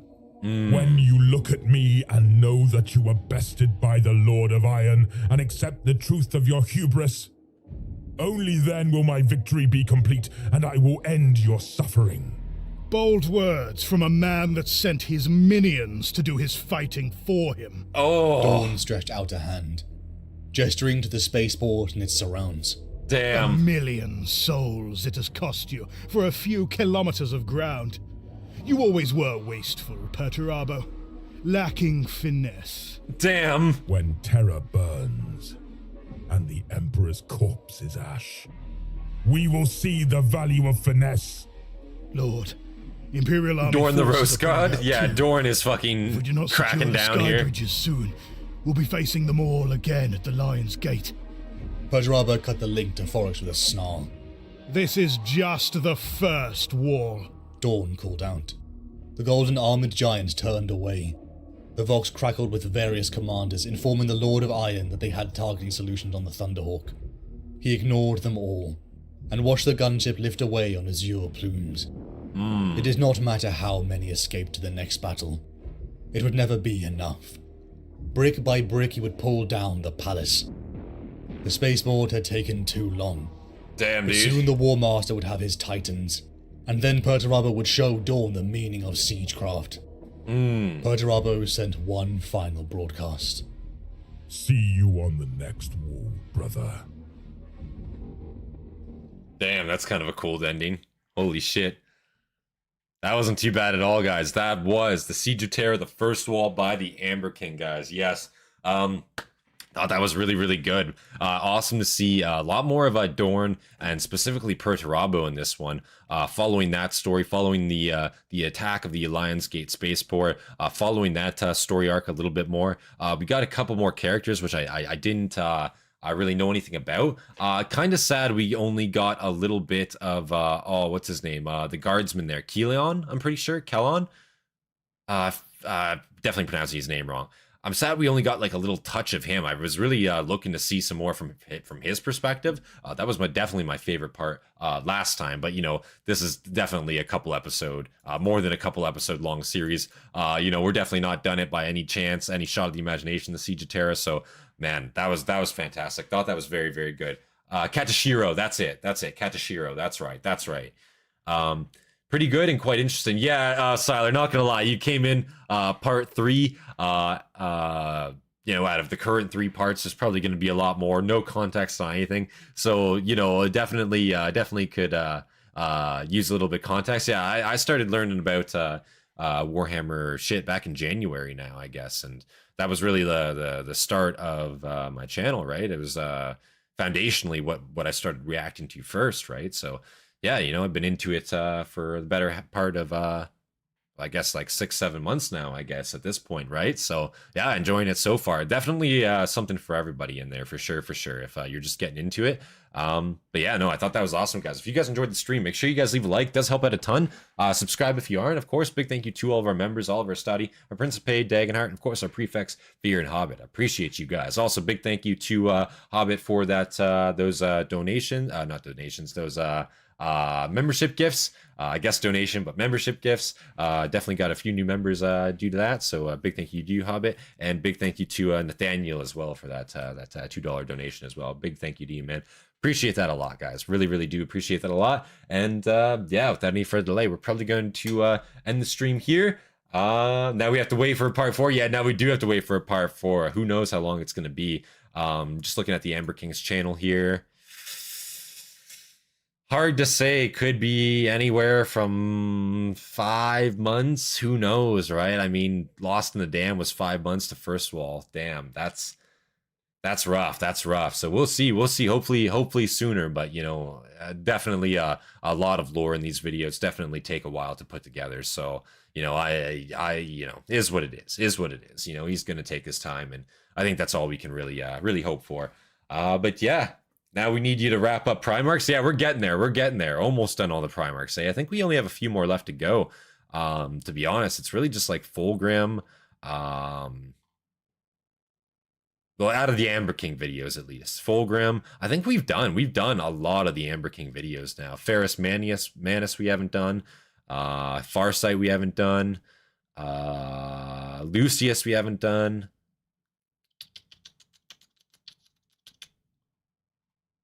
And then the Eisenhorn series at the top we haven't done. These are like all of his older videos. So we can do these, but these are like an hour long only. They're not like the actual like in-depth like lore videos. So is what it is. But we definitely have to do Eisenhorn at some point as well. But yeah, guys, I thought this was awesome. If you guys enjoyed, make sure you leave a like. And yeah, without any further delay, we're going to end the stream here. I'll probably do a little bit more streaming tonight. I'm not sure when. I'll probably do a post when I plan on going live there. Maybe some more State of Decay. Maybe some more Frostpunk. I'm not sure what I'm feeling yet.